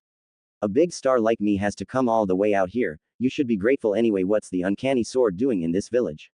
Said Black Star, still standing on the statue. The villagers have good soul here, answered Tsubaki as Naruto pulled him off the statue as if he was a little kid. Thank you, sir. The boy was standing on the village guardian, said a villager seeing the boy. No problem, but can I ask if you have seen the uncanny sword around here, please? He asked, holding the back of Black Star's clothes, since it looked as though he was going to question the man rudely like he once would have. He held his hand around Black Star's mouth as he tried to shout. He could faintly hear the mumble, "The old guy must be the uncanny sword," from him, but shook his head as the man said he had no idea. Hey, what's going over here? Said a young boy with a bandana on his head. Nothing, just looking for someone, answered Naruto, hand still over Black Star's mouth. He was glad he hadn't decided to bite yet. The boy then noticed Black Star's tattoo on his shoulder and recognized it. What does someone from the Star Clan want with this village? Did you just come back to kill us? The boy shouted. Star Clan, thought Naruto and Tsubaki in confusion as Black Star was asked if he was a survivor of the Star Clan, which he nodded. Black Star stopped trying to shout and Naruto removed his hand as something was thrown at Black Star, which he caught. He looked at what it was. Money. He said, "You people of the Star Clan will do anything for money. Take that and get the hell out of the village, right now," the boy named Ryoko shouted. The other villager began throwing things but stopped when they felt the killing intent of Naruto staring at them with a growl coming from him. Naruto-kun, please stop and let's get out of here, pleaded Tsubaki, not wanting Naruto to hurt the villagers. Naruto nodded and eased up before all three ran off into the trees just outside the village as it started to rain. It started raining. I can't sense a soul response like Maka can. I have to rely on my 5 senses to find the uncanny sword, and with it raining I have trouble, said Black Star to the others. You want to know why that happened, right, Tsubaki? Naruto. He asked, the two getting a shake of the head from Tsubaki and nothing from Naruto as he stared at the village with irritation. Naruto, what's wrong? Something rubbed you the bad way there? Asked Black Star, noticing his expression. Angry villagers attacking someone for their burden who shouldn't be blamed, he said with a growl. I take it this Star Clan wasn't well liked and are all gone except for you when you were a baby, he said, getting a nod from the boy. Yeah, 13 years ago the clan was wiped out, Shibuzen, and I was only a little star at the time, can't really blame Shibuzen. Besides, mum and dad were bad guys and it's in the past, and a big star like me doesn't dwell in the past, he looks to his bright future, he said, smiling, and Naruto patted him on the back. Now that's the type of idealism I enjoy. You are a good kid after all, Black Star, despite being a bit loud, said Naruto, but I need to be loud otherwise the world won't hear me become greater than a god, Black Star shouted back. Tsubaki smiled at the scene since Naruto probably understood Black Star in some way but made her wonder his first reaction was such strong intent. A scream could be heard and the two ninja acted. Let's go, Tsubaki. Naruto, said Black Star as they jumped back toward the village as Naruto brought out a weapon he hadn't used in a while, his ethereal blades. The ethereal blades were twin sword like the seven swordsmen's, Kiba, but made completely of his and Kyuubi's soul, so their color was red and blue. What was good was that these blades could shift their form to large blades, whip or shield, inspired by the mysterious man in birth by sleep, weapons do not own. When they got back into the village they saw the boy Ryoko standing over the old man with a black blade in his hands. Naruto could see the boy's eyes weren't his own, so rushed in and pushed him away from the man using the shield form of his blades. Tsubaki-chan, that's your brother, isn't it? He asked, not taking his eyes off his opponent.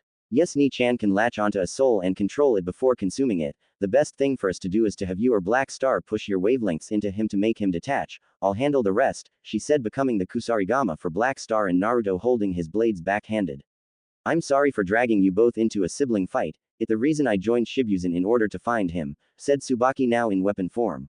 What are you talking about, Meister? And weapon rely on each right, so you can always count on me, said Black Star. And double for me, I don't turn my back on friends, said Naruto, charging with Black Star, both being blocked by Ryoko. I won't let you interfere with my meal. The world is about survival of the fittest. Those with the power can eat as much as they wish, said Masamune. Puppet Shadow, came the voice of the sword as two arms of Shadow tried to attack the Meisters, only to be blocked this time by Naruto's shield. A Shadow Master. Have to admit I'm impressed he can use his shadow like that, commented Naruto, reminded of Shikamaru as the stickman-like shadow came out the ground. The shadow lunged forward at the two, Tsubaki ninjutsu form. I best go with speed, said Black Star as his partner changed form and Naruto switched to his Nodashi. Speed Star, exclaimed Black Star as he increased his speed to dodge the attack. Yahoo, did you see that? Of course not, the great Black Star is too fast for you to see, he shouted before he slipped on the wet floor and ended up doing the splits on the corner of a house. Naruto winced at the pain Black Star would be feeling, knowing how difficult that pain was, as he continued to block Ryuko's attacks, each block getting a ring of the bell on his sword. Tsubaki-chan, I know this really isn't the time, but what is the deal with your brother here? He asked the girl. In my clan we inherit the weapon forms which are passed down to the first child of the next generation. Ni-chan should have inherited the forms I have but only got a katana and on some level hated being pitied for not having all the forms, she said sadly. So it's a case of the main family of a clan being pushed to one side and you becoming the inheritor of the forms. Boy, does this take me back. I haven't had to cure a spike up an ass for some time, bastard, it just like Neji, he said, continuing to block. Black Star, if I get him into position, do you think you can pull off a big finish? He asked, getting a few cuts from the shadow when he blocked the sword. It was difficult for him to either watch the boy who used the sword perfectly or the shadow. Who the hell do you think I am? I am the great Black Star, of course I can. Just do your job and let me shine, he shouted, jumping on the statue. Enough, puppet thrust, shouted the sword as the shadow was sent forward, which Naruto dogged easily. Branch, he heard as the shadow spiked out and pierced his arm in a few places. However, Naruto had felt worse pain, so grabbed hold of the shadow using a chakra and pulled it and threw it, taking the boy as well toward Black Star, who jumped so he could use his wavelength. In the air is my playing field, it's my time to shine. I dub this my time, he shouted as he hit him with his wavelength.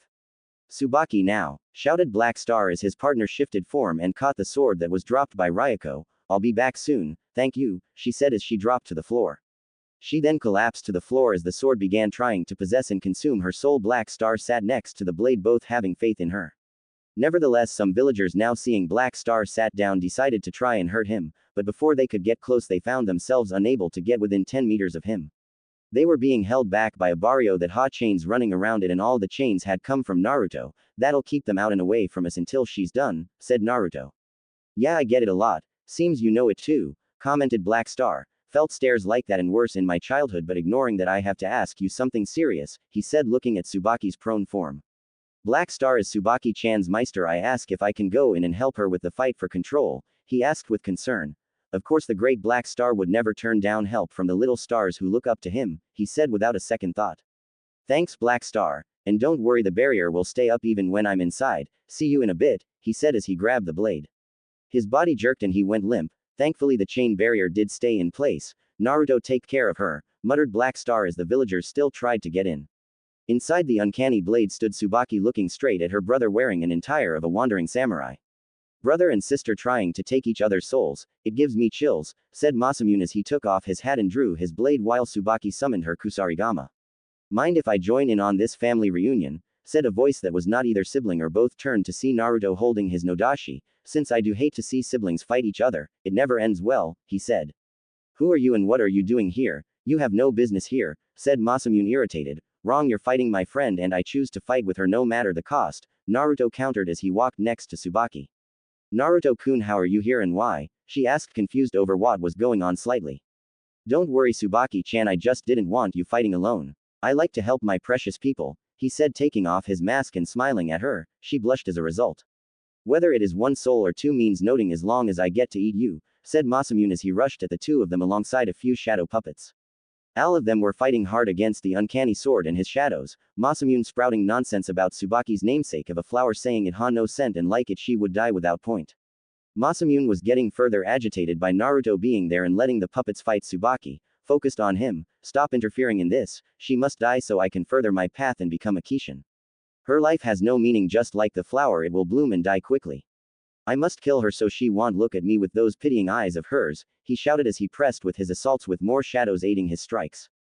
Naruto couldn't do much as he could only use the Nodashi and was unable to resonate with Kyuubi due to the situation. Shit, too many strikes and no way to block. No Kyuubi or chakra, why does my life seem to have me end up in situations like this, he thought. Naruto-kun, please be alright. I have to finish this before Ni-chan kills him, thought Tsubaki as she spotted Naruto getting slashes on his arms and legs from the shadows. Your presence here is pointless. I would ask your name but it seems of little value now, Puppet Rain, said Masamune as the three shadows he had behind him pierced Naruto all over his body and lifted him into the air. You seem strong, but this is my domain. Whatever powers you had in the real world mean little consequence here, he said, preparing to plunge the blade into his head. Odd, you show no fear over death, yet you stand at its door. It's unfortunate you must be sacrificed for my path. From the way my sister keeps looking at you, I'm sure you'll be missed. Although before I go I must ask, why did you even come to help her? She wouldn't win, she doesn't have the will to take me over, the sword asked, letting Naruto speak. Wrong again, Tsubaki-chan does have the will to do it. But she holds back because she cares for you, and there's one thing you should know, as Tsubaki. He stopped as Masamune felt a blade going into his back and twist. Has a fragrance, finished Tsubaki, having stopped her brother from killing Naruto. I won't hold back anymore, Ni-chan. These are my true feelings, the real me, so feel them with all your soul, she shouted as she plunged the blade further. I refuse to let you hurt Naruto-kun anymore and let you call me just a pretty flower. I will protect my friends and show you my fragrance, she finished, sending Naruto a look who smiled back at her.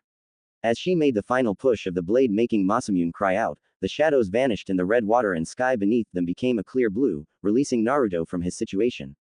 It seems that I was wrong indeed. You have shown me your feelings and shown me the truth, Nei-san, said Masamune as his form began to fade. Boy, what is your name? He asked Naruto, who was lying on his back from the injuries he sustained. Uzumaki Naruto, he answered.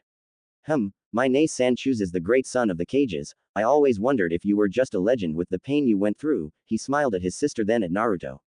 Tsubaki, when you touched my soul I realized that it does have a beautiful scent indeed.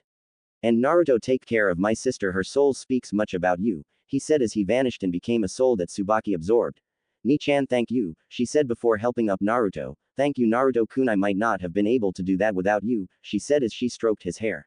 No need to thank me, Tsubaki-chan, I'm sure you would have pulled it out on your own. Anyway, congratulations on your first soul collected, Tsubaki-chan, he said, giving her a big smile. Now let's get out of here and get back to Black Star before he kicks up a fuss, he said, earning a giggle from her as they both closed their eyes and imagined themselves back in the real world. Both woke to find that Black Star was smiling down at them with the mother of all big grins, and Naruto was in a bit of pain as his physical body had received the injuries as the one he just used. Naruto-kun, said Tsubaki, noticing the blood running down his arms. It's fine, Tsubaki-chan, give me a few seconds while Kyuubi fixes it. True to his word, his partner did just that, using his chakra to heal the wounds. Welcome back, you two. Good to see you both okay, said Black Star, offering a hand for Naruto, which he took and got to his feet. Yeah, just don't forget that you now have collected one human soul, so good for you, he said, patting the boy on the head. Seeing the villagers try and get through the barrier, Naruto turned to his friends. What do you say we go home express style? He said, holding out his hands for the both who took them. Hold on tight, he said as they were gone in a flash. They reappeared moments later in Death's room at Shibuzen with Maka, Soul, Stein, Kid, Liz and Patty waiting. When they spotted him, the sister went to hug him, who he accepted. Good job, guys, came the voice of Shinigami to Black Star and Tsubaki. Yeah, well done, were among a few of the phrases used to praise her and Black Star. They both fought very well, in all honesty, Otu-san, said Naruto to his father. They are all growing up so fast, was his reply. Oi, check this out everyone, I gave Tsubaki a new weapon mode, shouted Black Star on top of Shinigami's mirror, getting everyone's attention. Tsubaki Yoto mode, he said as she changed into her brother's sword form and his wavelength grew before falling flat on his face on the ground below. They all stared silently as Tsubaki fanned Black Star, who had suffered from wavelength overload. Except Naruto and Patty, who were laughing at it while holding each other's shoulder. Looks like he can't handle it yet, but I'm surprised she took on her brother's power, said Stein, taking a drag and puffing out. Oh ho ho, well that's one Kishin down then, said Shinigami as Naruto stopped laughing and patting Tsubaki on the shoulder, and I smiled at her. Good job, Tsubaki-chan, he said, earning a bright smile from the girl, who was very happy at the moment but did have one thought. What did Ni-san mean, son of the great cages? I need to look in the library for this. It was Saturday and Naruto's turn to do the laundry in the house, not that it bothered him really. He actually enjoyed doing chores like this as it gave him time to relax as he helped out his new family and girlfriends. Although he was not alone in his work today, Blair had tagged along with Liz to go shopping, and they had ragged Tsubaki, Maka and Medusa along too. This left Patty helping Naruto hang washing outside, as the bright sunny day was perfect for it. Whereas the boys had run, knowing that when it came to girls and shopping it was best to run away, Kid wasn't allowed as he was nitpicky about clothes, which usually ended up with him trying to find perfectly symmetrical clothes. Naruto and Patty were in the garden, which was quite large and had plenty of space for Naruto to grow plants. The house had a porch to sit on that overlooked the traditional Japanese garden Naruto had designed. As Patty folded the clothing, she turned to Naruto, who was currently without his mask and in lounge clothes that he had bought previously with Liz's help. Nice weather, isn't it, Naruto-kun? Said Patty, smiling. Yeah, it feels nice today, Patty-chan, he replied, feeling the warmth of the smiling sun on his face. Naruto-kun, why didn't you go on the shopping trip with Nei-chan and the others? She asked, cutely tilting her head. Because Blair-chan and Liz-chan no doubt picked up a few other girls and are forcing them into some risque clothes, and I'd rather not be there for the other girls' embarrassment, he said, not taking into account that 4 of the girls on the trip wouldn't mind them seeing him. Patty imagined her sister and Blair putting Maka into something Blair would wear and could help but laugh. You're right there, Naruto-kun, Nei-san can get carried away, he. He took a dried shirt from the rails and brought it over for her to fold. Besides, for me this is more fun for me, Patty-chan, he said, smiling only to have Patty stare at him with a blush on her face. What's the matter? He asked her. Are you talking about the laundry or are you talking about being with me? She said, drawing circles with her finger on the back porch. Naruto was overwhelmed with Patty's suggestion, not that it wasn't true, if I answered both. He tried. You can't, Patty replied deadpan while grinning, leaving Naruto trapped in the situation, so he did what his teachers had taught him, lie badly. Oh, I think I smell lunch burning, better go check on it, he tried to make his way inside. No fair, you're not leaving with that excuse, she said as she tackled him to the floor, which they rolled around for a few moments. OWW, OWW, OWW, please don't owe that, Patty-chan, said Naruto as he got up from on top of Patty and noticed one of his hands was grabbing her breast. He blushed brighter than Patty did seeing this. So sorry, my bad, I'll move right now, he said, quickly lifting his palm from the girl's chest only for said girl to grab it and hold it in position. Don't worry about it, Naruto-kun, I don't mind and no one else is here, so feel all you want, Naruto-kun. After all, me and Nei-chan said we were happy to share, but we still want time alone with you, said Patty as he pulled the hand down more, pushing his hand into her soft breast. Naruto didn't know what to do. A part of him wanted to be respectful and not do anything more, but another part said to give the girl what she wanted. He was hoping this didn't make him a pervert, the one thing he never wanted to be. Well, it seems, Naruto-kun, you are quick to the draw, it seems, came a voice behind or in front of them depending on perspective. Both lifted their heads to see a smiling Medusa staring at their position. When did she get here? Damn, I almost had him. It appears that Patty is pushing forward with Naruto. I may have to one-up her, were the thought of the three. Medusa-chan, when did you and the others get back? Said Naruto, sweating, since in his position he was likely to receive a macaw chop if she saw him. Oh, in about a couple minutes, since I had the lightest load for purchases. Now are you going to give the girl what she wants or do you want me to join in? She teased, getting her desired reaction from Naruto. He jumped up from Patty, unable to form words, earning a whine from Patty from the lack of warmth of Naruto laying on her, sending a slight glare at Medusa, who smiled in an innocent way. The rest of the girls walked through to see what was going on, to see a blushing Naruto, a pouting Patty and a grinning Medusa, wondering, what did we miss together? Before 3 of the girls dragged Naruto inside to show them what they had bought, and Naruto crying anime tears knowing that he couldn't get out of it. Jiraiya was looking down with several notepads beside him, one after the other. Where does your luck end, Naruto? What I wouldn't give for that ability to draw women toward you, makes me so jealous, he shouted, stomping his foot. He then received a punch from Tsunade and Kushina as they too were watching down on their precious maelstrom and wondering what would happen when Naruto found out the truth of Medusa. Chapter end. Yeah, 70 reviews and rising. It can only get better, I hope. Thanks to Raidentensho for ideas for Naruto's next weapon. To Ultimate Zelda fan, the Medusa issue will be sorted out in the next couple chapters. Another important notice is that I have cancelled my first story, The Wolf and Foxes, but I will be using the OC in other fanfics. Werewolf vs. Naruto. I do not own Naruto or Soul Eater. Here are the chapter notes. To Legendary Gamer, this chapter will see into the Medusa issue, and no, she will not be a goody two-shoes, not her style. Think of her as a more sinister Anko when with Naruto but evil with everyone else. To the Home of Void, thanks for the thoughts, and hopefully this story will become more popular soon. The last scene last chapter was given inspiration by a comic drawn by L33T Horo. Give it a look. I had to change the situation based of the series one used, but give it a look, plus he is a very good writer in my opinion. Anyway, on with the chapter. Naruto, Maka, Black Star, Stein and Blair were currently in the classroom, with Blair situated on the top of Naruto's head staring at a jug filled with water at the front of the classroom. What's with the jug? Asked Black Star. The jug is only a jug, now the water inside is what's important. It's called Kukin water. It sucks out a person's wavelength, but remember the jug is nothing but a regular jug, put your hand inside, said Stein. Okay, but I still think it's the jug that's strange, said Black Star, dipping his fingers in and having his body then dry up as if all the water had been drained from him. Wow, that jug is dangerous, he said as he pulled his hand out. It's not the jug but the water. Try just putting one finger in at a time, said Stein, getting a chuckle from Naruto and Blair. So if I can handle more than one finger in at a time, I'll be able to handle Tsubaki's Yodo mode? Questioned Black Star, getting a nod from Stein. Cool, I haven't done much lately except weight training, he said, happily taking the jug and preparing to put his fist in. No fair, how come you get so strong with just weight training? Said Maka in disbelief. Because I'm Black Star, of course I'm on a totally different level. I'm a big shot who's going to surpass the gods, Black Star continued to shout. No fair, she whined, only to feel a hand on each shoulder and look to see Stein and Naruto holding them. I wouldn't worry, Maka-san. Black Star, though his words are pushing himself to get stronger. He reminds me of an old friend who had a peculiar training regime where if he couldn't complete one exercise he would start another one tougher than the first. Good old Bushy Brow was a master of hard work, physically something Black Star is no doubt versed in, said Naruto, remembering the oddly dressed taijutsu master. Black Star and you are two different people, Maka-san. You each have your own way of getting stronger. You just have to find your own way to get stronger and not worry about. However, if you want to get stronger, I must ask what your goal is, Maka-san. She said, watching Black Star turn into a prune next to him. I said start with one finger, go home for today, you can take the jug with you, stated Stein, watching the boy. My goal is to make Soul into a death scythe for Shinigami-sama, you know that, Naruto said, firmly getting a pat on the head from Naruto. Then focus on that goal and get stronger, but here's a life lesson for you.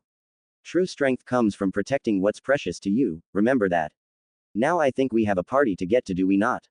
He said. Hi. Naruto-kun. Blair remembers that Maka was throwing a party for Black Star and Tsubaki-chan getting their first Soul and Soul getting out the hospital. Did you bring some yummy fish just in case? The cat asked as Naruto stroked her ears under her ever-present hat.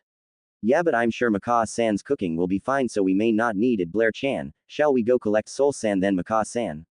He asked the girl, who nodded, and both made their way to the nurse's office. They walked through to see Soul just about to put his shirt on while Maka saw the large scar and could only feel bad when she looked at it. Cool scar, Soul-san, now you can show off a bit for your partner here, said Naruto, lightening the mood. Soul gave a toothy grin at his friend's statement, but he saw a pained look on Maka's face still. We're going to be having a party, so don't take too long, she said before walking out the room. She'll get better with time, for now she's just feels that your wound was her fault, but don't worry, you'll go through worse, believe me. How are you today, Medusa-chan? He asked his girlfriends, who smiled and wrapped her arms around him. Better now that you're here. Need a checkup since I last worked on you, she said seductively, getting a blush from Naruto and a bleeding nose from Soul that got him a smack in the head. No perverts, said Naruto without turning back. Sorry, Medusa-chan, me and Blair-chan have other plans today, but don't worry, I won't forget about you, so I'll see you later this week, he said, returning the hug. She pouted. But I wanted some fun now, she whined like a child trying to get more attention. No can do, Medusa-chan, but here's a little medicine, he said as he threw Soul's jacket over his head so he couldn't see when he pulled down his mask and kissed Medusa quickly before slipping it back up. Come on, Soul-san, the party is waiting, he said as the boy glared at him for the jacket throw and stood up and followed him out. After eating the meal cooked by Maka, everyone was sat round the living room on the couches and Naruto with Blair in his lap on the single chair. It didn't taste too good, but I sure am stuffed, commented Black Star, earning him a smack in the head by Naruto. Is it me or do I find myself doing that a lot these days? He asked, getting nods all round. Meh, not like they don't deserve it, he mused, getting nods only from the girls this time. The food was delicious, Maka-chan, said Tsubaki. Yeah, thanks for the food, Liz added. Kid was staring around the room. I must say it certainly is very clean here. Nice place too, he said. Better to keep things clean rather than get nagged by Maka, commented Soul. We just get nagged by Kid all the time, sometimes for the most pointless of things. Like not folding the corners of toilet paper or the candles being the same size on each side. I'm surprised Liz-chan and Patty-chan weren't already mad by the time I got there, said Naruto, getting laughs all around. All seemed well until Maka felt a soul response and Naruto's fox features came out on their own, a witch's soul. In Death City, said Maka. Let's check it out now, said Naruto, running out the door with Maka. Naruto followed his senses until he came across Medusa on her own in an alley, Maka and Stein catching up with him as he made a cage bunshin to survey the area in fox form. Medusa-sensei, are you alright? Asked Maka. There were two witch souls around here just now, commented Stein while Naruto was sniffing the air. Aruka-chan and Mizune-chan were here, one is moving, the other stops here. But why would those two fighting? They seemed the best of friends the times we talked when I was Naruto, is what he thought. Yes, I felt them both and made my way over. Cute tails, Naruto-kun, she said, smiling, getting a blush as she stroked them, feeling the soft fur, just made her want him all to herself. Do you think it's the same witch that hurt Soul? Asked Maka, to which Medusa answered, it could be. No, I don't think so, said Stein. If it was that witch, she would have the demon sword and its meister with her, plus she would unlikely release her soul protect in the middle of Death City.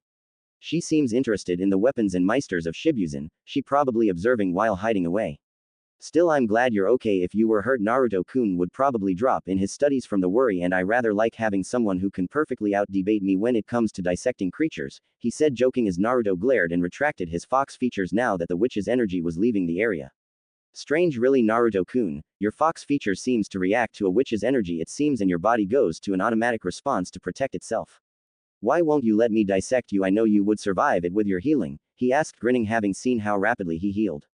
Do I really have to answer that, Stein? I really don't want you touching or experimenting on me in any way. I'd rather not end up like Spirit, he said, deadpanned as he hugged Medusa close to prove his point. She smiled at this while blushing as Soul made it to them and confronted Maka about running. Maka stared at Soul and could still see him being slashed by Krona and Ragnarok, but she remembered Naruto's words, true strength comes from protecting what's precious to you, remember that. She realized that she now knew she'd found a way to get stronger, fight for her partner Soul. She turned to Stein and said she knew she'd found her way and Stein had told her to meet him the next morning. While this was happening, Naruto was kissing Medusa goodbye and telling her to look out and remember she had his kunai before sending a clone to walk her home. Aruka, however, was still on the run, not wanting to stop till she got a safe distance from the village, not realizing she was being watched closely by a pair of slitted eyes. Eventually, after a couple hours, she made it outside where she was picked stood on by Medusa, having followed her through the snakes inside her. She was given a mission to release a dangerous prisoner that had stolen the Elder Witch's eye. She wasn't looking forward to it and wished her friend Naruto was here to help her in her situation, wishing she didn't have to keep looking at those eyes in her mind. London, looks like a nice place with all the snow, said Naruto as he with Maka and Black Star plus theirs partners were currently on training practical due to the fact his father insisted that students should be in groups for safety. Currently they were on Tower Bridge in London, England. How is it you and Black Star are alright in this weather while the rest of us needs coats, Naruto-kun? Asked Tsubaki. Easy, with shinobi training you learn to adapt to harsh climates and Black Star doesn't care about weather, said Naruto. This got a small sweat drop from Tsubaki. Just make sure you don't slow me down, Naruto. This earned him a whack in the head from Naruto. We're a team, Black Star, we don't slow each other down but cover the others' backs, he said, remembering his lessons in the subject. You're right, but something about Maka and Soul doesn't feel right, it like they are at odds with each other, though Kyuubi threw the mental link, not wanting to be heard. Most likely due to Stein's training for them was harsh and they are having trouble matching wavelengths, Naruto thought in reply. Wow, you really do know your stuff on wavelengths, don't you? He mentally shrugged. Have to learn to survive, that was one of our lessons, remember, thought Naruto, getting a nod from his partner. Maka, I can't feel the soul reaction, so could you check it out? Asked Black Star to Maka, who nodded and folded her hands and reached out with her senses. Let's see if there's any bad guys from Shinigami's list here, she said, then getting a response, right in front of us. He feels strong and at the same time very different. Maka, what can you see? Asked Naruto, summoning his Buster Blade. Yeah, his soul has things mixed in with it, human, which and other things I can't tell, she said about the man dressed in convict clothes who had no future tattooed above his left eye. So he is on Shinigami-sama's list. We're lucky this time, said Black Star. Be careful, he probably uses magic, warned Maka as the man smiled. Tsubaki Yodo mode, get ready to finish this in a flash, said Black Star, but we cannot handle it yet, argued Tsubaki. We'll only need 30 seconds, so let's go, he shouted. All right, Tsubaki said, hesitantly transforming as Black Star prepared their resonance. Maka and Naruto stood as Black Star's power grew while he resonated, and Naruto was impressed with his progress, thinking he just might pull it off. Here I come, he shouted. Wolf wolves, ice spindle, said the man as a spike of ice formed right near Black Star. Tsubaki, he muttered as his shadow wrapped around the spike, stopping it. Reminds me of those Nara's techniques, thought Kyuubi as he saw the control over the shadow. Eat this. My esoteric weapon, Shadow Star, but before the hit came he collapsed into a snow pile on the bridge. Naruto face-palmed with his free hand. Well, at least he's improving. Maka, get Soul ready, said Naruto while thinking. Not even 10 seconds, he needs to up his training. Who's next? Asked the man, only to receive a scythe hand to the chest from Soul. Soul, what are you doing? Though Naruto annoyed that he charged in. Old man, don't you relax like that, we're in war zone. Woo, he couldn't finish his quote as Naruto had ran over and pulled both him and Black Star back to their original position. He immediately rapped his knuckles on his head. Don't charge when we don't know the enemy's full abilities, and second, don't leave you partner Soul, and third, that man doesn't care that he just got stabbed, scolded Naruto. Well, you're right there. Sorry about not paying attention, I tend to do that, he said as the wound on his chest stared closing. Greater regenerator, mumbled Naruto, knowing how much of a pain they could be, being one himself. Yeah, I regenerate. Always do since I'm part of the Immortal Clan, the man said. Immortal Clan? Questioned Naruto. I read about them before. No wonder his soul is mixed up, Maka said. Let me show you my true shape, said the man as his wavelength stared increasing. I can't believe they really exist, his soul is changing shape too. I'm sure he's the one he took the Witch Queen's eye, said Maka, the legendary werewolf. Half-breed and an ugly one at that, why don't we show him a better true form, Naruto? Asked Kyuubi. It's better we do now that I'm close. I'm guessing that Maka will have difficulty using soul right now. Been a while since I fought like this, not since that last mission with that killing stalker, thought Naruto as his own form began to shift as golden fur stretched over his arms and legs, his mouth shifted into a muzzle and both his tails and ears came out. Werewolf meet Kitsune of the Uzumaki clan, said Naruto, holding his blade as his tails bent ready to strike with Rasengans at their tips if needed. The werewolf known as Free was shocked to see a half-fox boy in front of him, however Maka's situation was taken notice of by a nearby frog as Medusa watched them through her eyes. Aruka, watch them closely now, I see them through your eyes. Keep notice of the fox too, said Medusa. Naruto-kun, you can become like Free too. What an interesting development, she thought. Let's start the experiment then, she said to herself. Fighting wolf fist. Here I come, said Free as he sped toward Maka and hit her with his two outstretched fingers, forcing her back. Free created an ice pillar to stop her flying so he could get another hit in, but Naruto caught Maka with his tails. Beam blade, he exclaimed, slamming his blade down and sending an arc of his wavelength forward. Free was forced to jump to the side and went for another magic attack. Demon's Eye Cannon, said Free, but Naruto figured he's best not let him. Soul Resonance, his blade began changing shape until it was a copy of Chojiro's Haramakiri. Before he could strike, Free managed to attack himself with an ice spike. His power is in flux, probably can't control it yet, commented Kyuubi. Goddamn shit, picked the wrong rap in the wrong place, said Free in pain, but I'm okay because I am immortal. Aruka, who was watching, commented to herself, fighting wolf fist, magic, immortal, I cannot deny that he is messed up, but he is strong. Free then got back on his feet. Being in jail for 200 years made me rusty, he then got back into stance. Maka-chan, would you use me if you couldn't use soul? Asked Tsubaki, seeing her friend's situation. But, even if I try to become a Black Meister now, I cannot defeat that wolf guy, replied Maka. Defeating him comes second. We need to handle the situation right, Tsubaki-chan, said Naruto, seriously, getting a nod from the girl. I'll help too, said Soul as Tsubaki changed into her Kusarigama form for Maka. Taking her friend. Alright then, Tsubaki-chan, Soul, Naruto, let's go, said Maka, throwing one of the scythes toward Free, who did nothing to dodge it, took the hit. He attacks without consequence because of his immortality. Bring down the hammer, Naruto, said Kyuubi. Naruto sped in front of Maka and used his blade's ability and created a hammer image out of his wavelength and struck back at Free. Free clawed into the bridge to stop sliding back and threw a spike at him, which he blocked. He noticed that Free hadn't gone for a follow-up and saw him kicking down Maka. Ice sphere, exclaimed the werewolf as a huge ice sphere was now attached to his ball and chain. Maka narrowly dodged his slam, but he immediately went into a quick follow-up before she could react and hit her hard with his ice bomb. Naruto jumped for the wolf, who tried to slam him with his ice but found it cut in two by the wavelength axe his sword produced before being hit in the face by Rasengan via two tails, Nibi Rasengan. This put some distance between the fighters. Soul ran over to Maka as Naruto stood over her in stance, growling, "Why do you fight? What reason is there to attack us?" asked Naruto. Easy, you stand as student of Shibuzen, an organization made by Shinigami. Shinigami made the rules that oppress the wolves and aim to blow down all those rules so that I can truly be free like my name, he said above an ice spike ready to pounce. Maka was getting to her feet now. Shoot, I feel dizzy. Soul sighed now, she ordered angrily. Tsubaki watched as Maka took hold of Soul in her hands, burning. It is a burden to use a weapon which does not synchronize with its user, not physically but also mentally. But after all, she is a Scythe Meister, she thought as Maka began fighting wildly, taking hits from Free. Maka, what are you doing? Asked Soul. Will you shut up? I have to be stronger. I can't whimper like a sissy girl, she said, irritated at Soul not understanding her. Idiot, if people could get stronger by just screaming, everyone would be doing it, he retorted, only serving to make Maka angrier. Shut up, you keep saying sissy stuff.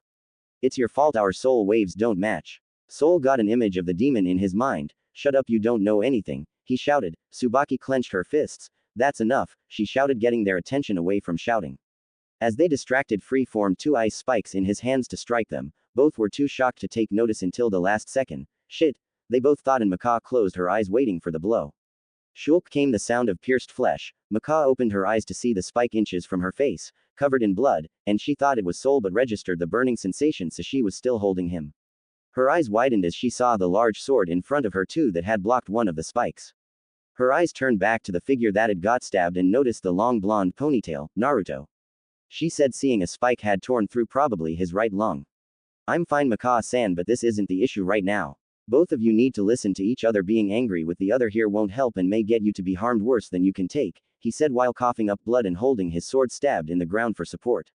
Remember, you two are partners and have your own style, but works better when you work as one as opposed to individuals. Find the strength in each other, he said, struggling to stay awake. He'd probably black out when his body began to healing process, since as a Hanyu he could survive and heal from everything except someone taking his head off. Maka was thinking. He's right, lately I've just been thinking about how to keep up with Soul's strength. Even my hands would melt burning away. I'd like to be strong like Soul, she thought as her soul wave once again matched her partner's. Naruto saw she was focused and blacked out before falling to the ground, his wound beginning to heal. Soul resonance, she said as she began increasing the soul wave. Medusa was watching and was gripping his arms tight at what she just saw. She didn't expect Naruto to put himself in the line of danger like that. Damn, I need to be more careful, otherwise Naruto-kun might get himself killed. I don't want him hurt when my plans come into effect. I'll have to think of a way to take him once we release the Kishin. Medusa was surprised as she watched Maka take down Free with her witch hunt slash and that Soul had fought back the madness of the black blood in his veins. She was also disappointed with Free and his lack of control of both powers and behavior, as she had told him the blonde masked Meister was not to be harmed but was interested when she saw Maka cough up black blood into her hand. Hours later Naruto began waking up from his healing sleep. You alright Naruto-kun, NYA? Came a voice. He opened his eyes to see Blair in cat form staring at him on what he presumed to be a hospital bed. He smiled and gave her a stroke behind the ears. I'm fine Blair-chan, I've had worse injuries, trust me. Besides Medusa-chan would take good care of me like you would, isn't that right? He asked. Indeed Naruto-kun, but one thing, said Medusa back in her nurse's coat as she slapped him in the face leaving an imprint. Don't do reckless things that can get you killed regardless of your healing, she scolded him, having a concerned look in her eye. Naruto sighed. Medusa-chan, you can say that, but I'll still do it if it means I can protect my friends.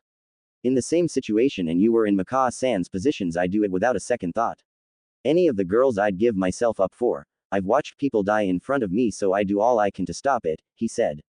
He grabbed her hand and pulled her over to the bed and hugged both her and Blair. I care for you both and I'm sorry I made you both worry, but you've got to understand that I won't turn my back on my friends when I can easily save them. He then kissed them both on the lips.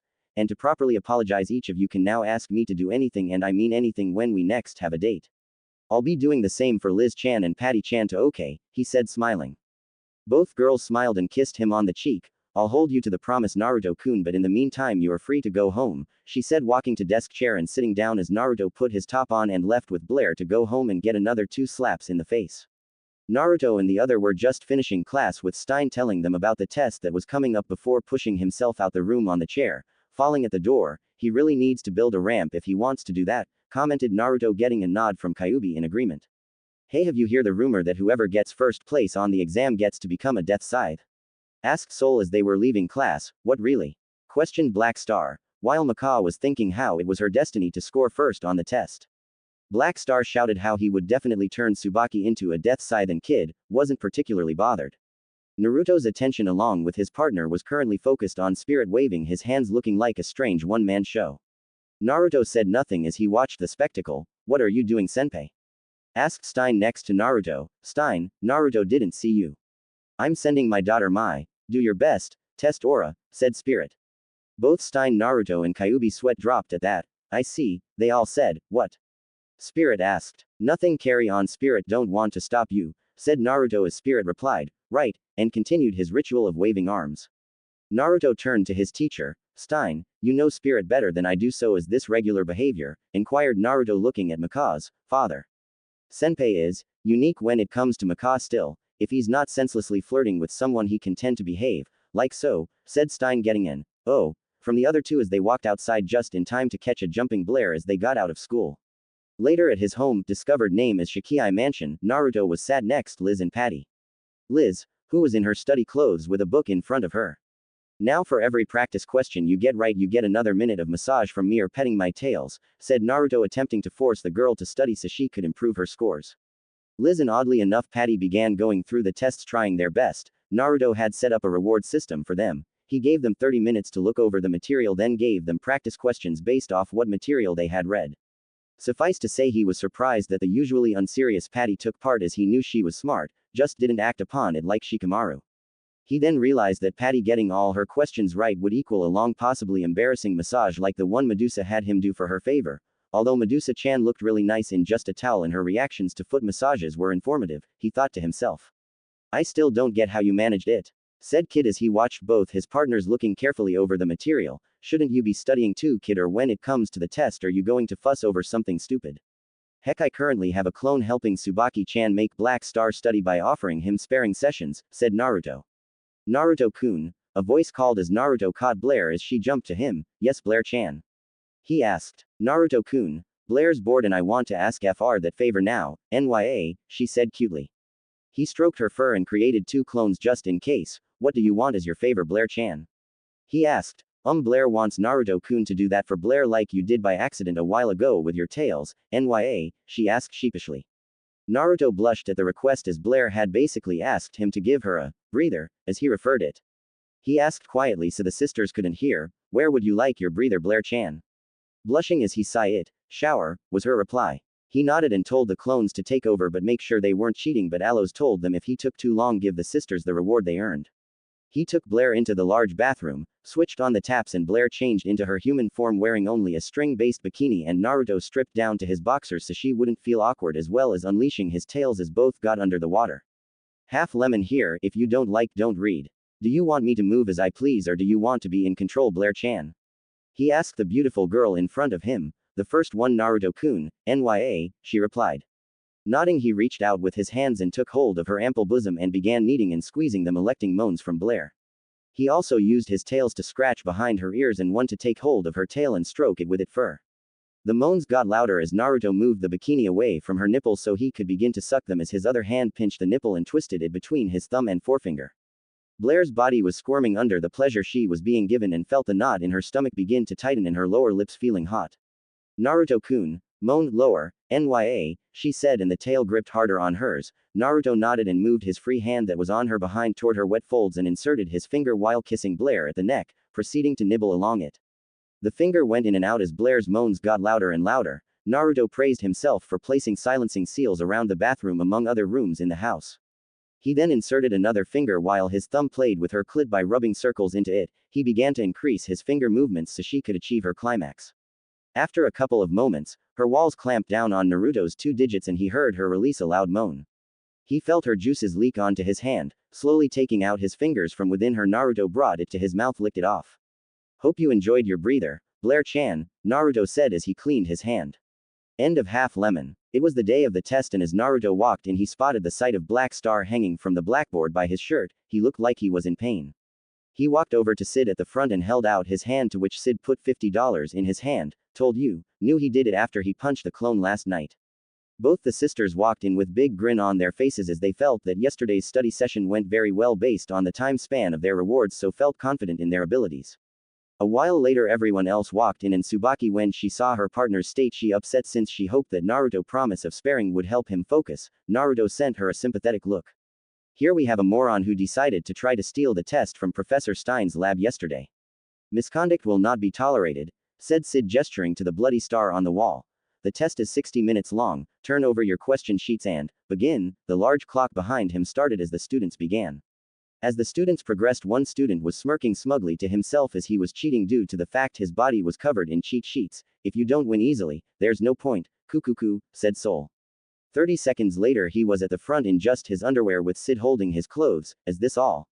He asked. What, you want me to take off my underwear too? He asked, irritated as the whole class looked at him, especially his partner, and thought, moron. All right, back to your seat. I was the kind of man who would forgive anything once, said Sid as he shooed Sol back to his seat and passed another $50 into Naruto's outstretched hand. Don't gamble against a fox, we're very tricky, he said quietly as he made origami with some paper he brought with him, as he had finished the test already but didn't say. He threw a paper airplane so it landed in front of Sol. When it landed it opened up to reveal a note. If you're gonna cheat, at least don't get caught, Naruto. Next to the signature was a chibi drawing of Naruto giving him the peace sign. Sol looked in Naruto's direction to see him making an assortment of origami creatures, a trick he picked up from Conan. Soul was worrying over his situation now. God damn it, this is definitely not cool. I still haven't answered a single question. What should I do? He muttered to himself. Wait, Kid is sitting right next to me. I can just take a peek at his answers, he thought, only to see Kid still writing his name. It's not written beautifully enough, said Kid as he erased part of his name. Soul hoped that he could cheat off the person next to him, only to see Patty drawing crayons on her question sheet, muttering, "Giraffe, giraffe," it's hopeless, thought Soul as he tried to answer some questions. As it got to the closing 10 minutes, Soul was hoping he could still cheat, so looked back to Kid, who was stuck on writing his K and erased to roughly, ripping his sheet, causing him to collapse. Sensei, Kid passed out, said Soul, only to get the reply, leave him, from him and Naruto, who was using his chakra strings to make a mini play with his origami. Soul went back to Patty to see that she had made a model giraffe out of her sheet. It was very well done. He then felt someone call his name. He turned to the front to see Black Star writing something in his blood. Soul felt his chances rise, only to slam his head when Black Star wrote his signature before giving him the thumbs up. It's over. No, it's been over since I lost my pants, he said into the desk as the bell rang, signaling the test's end. Later on at Chupacabra, Naruto, Blair and Spirit were celebrating. Congratulations, Naruto-kun and Papa-san, on the final exam results. You sent Maka your aura for 3 whole days and nights, NYA, said Blair, filling up their beverages. I agree, even if you're a pervert like my old Kyofu, you do act as a caring, doting father from time to time. You raised a very intelligent daughter, Spirit, said Naruto, getting a smirk from Spirit. Hee, Maka is amazing, huh? She at the top of the class liked Kami-san, he said, remembering his ex-wife. I still think you're an idiot for cheating on your marriage, Spirit, but it seems the universe wants me to have a pervert as a teacher wherever I go, he said, patting on the shoulder. Blair-chan, Naruto, can I ask you both a favor? Asked Spirit, getting a nod from the two sat next to each other. Spirit gave them an envelope. I want to give Maka something to congratulate her. If I were to give it to her directly, I don't think she's going to accept it, he said to them. She likes books, so you should try and find out what books she'd like. There's some money and a card with a message on it in this envelope. Naruto smiled and took the envelope. It's good to see you really love Maka. Reminds me of my mother slightly when I met her, said Naruto. Hi, and if it's like that, then you can leave it to me and Naruto-kun, NYA, Blair chipped in. Thanks, said Spirit, smiling. The next day, Blair and Naruto stood in front of Maka's apartment with a small bag in Naruto's arm. He was glad they had shopped together, as Blair had seen a new pair of lingerie that she wanted to buy. Naruto had bought it for her, with his own money that he had made with a book he himself had sold to the world under a false name. The latest edition of said book being used as a gift for Maka. He couldn't wait to see her face when she saw volume 3 of Loveless he had for her. Since he had seen her with the first 2 already, he had also slipped in a gag gift too for comedic effect. They knocked on the door and Maka answered. Hey Maka, we have a present from Papa-san for you, NYA, she said as Naruto handed her the bag. To congratulate you on the test, Blair continued as she and Naruto sat down. Maka reached into the bag. What could it? She muttered as she pulled out an orange book. Ika, she opened it and read the first page and got a very red face and threw the book at the wall. Baka, she shouted as Naruto and Blair started laughing.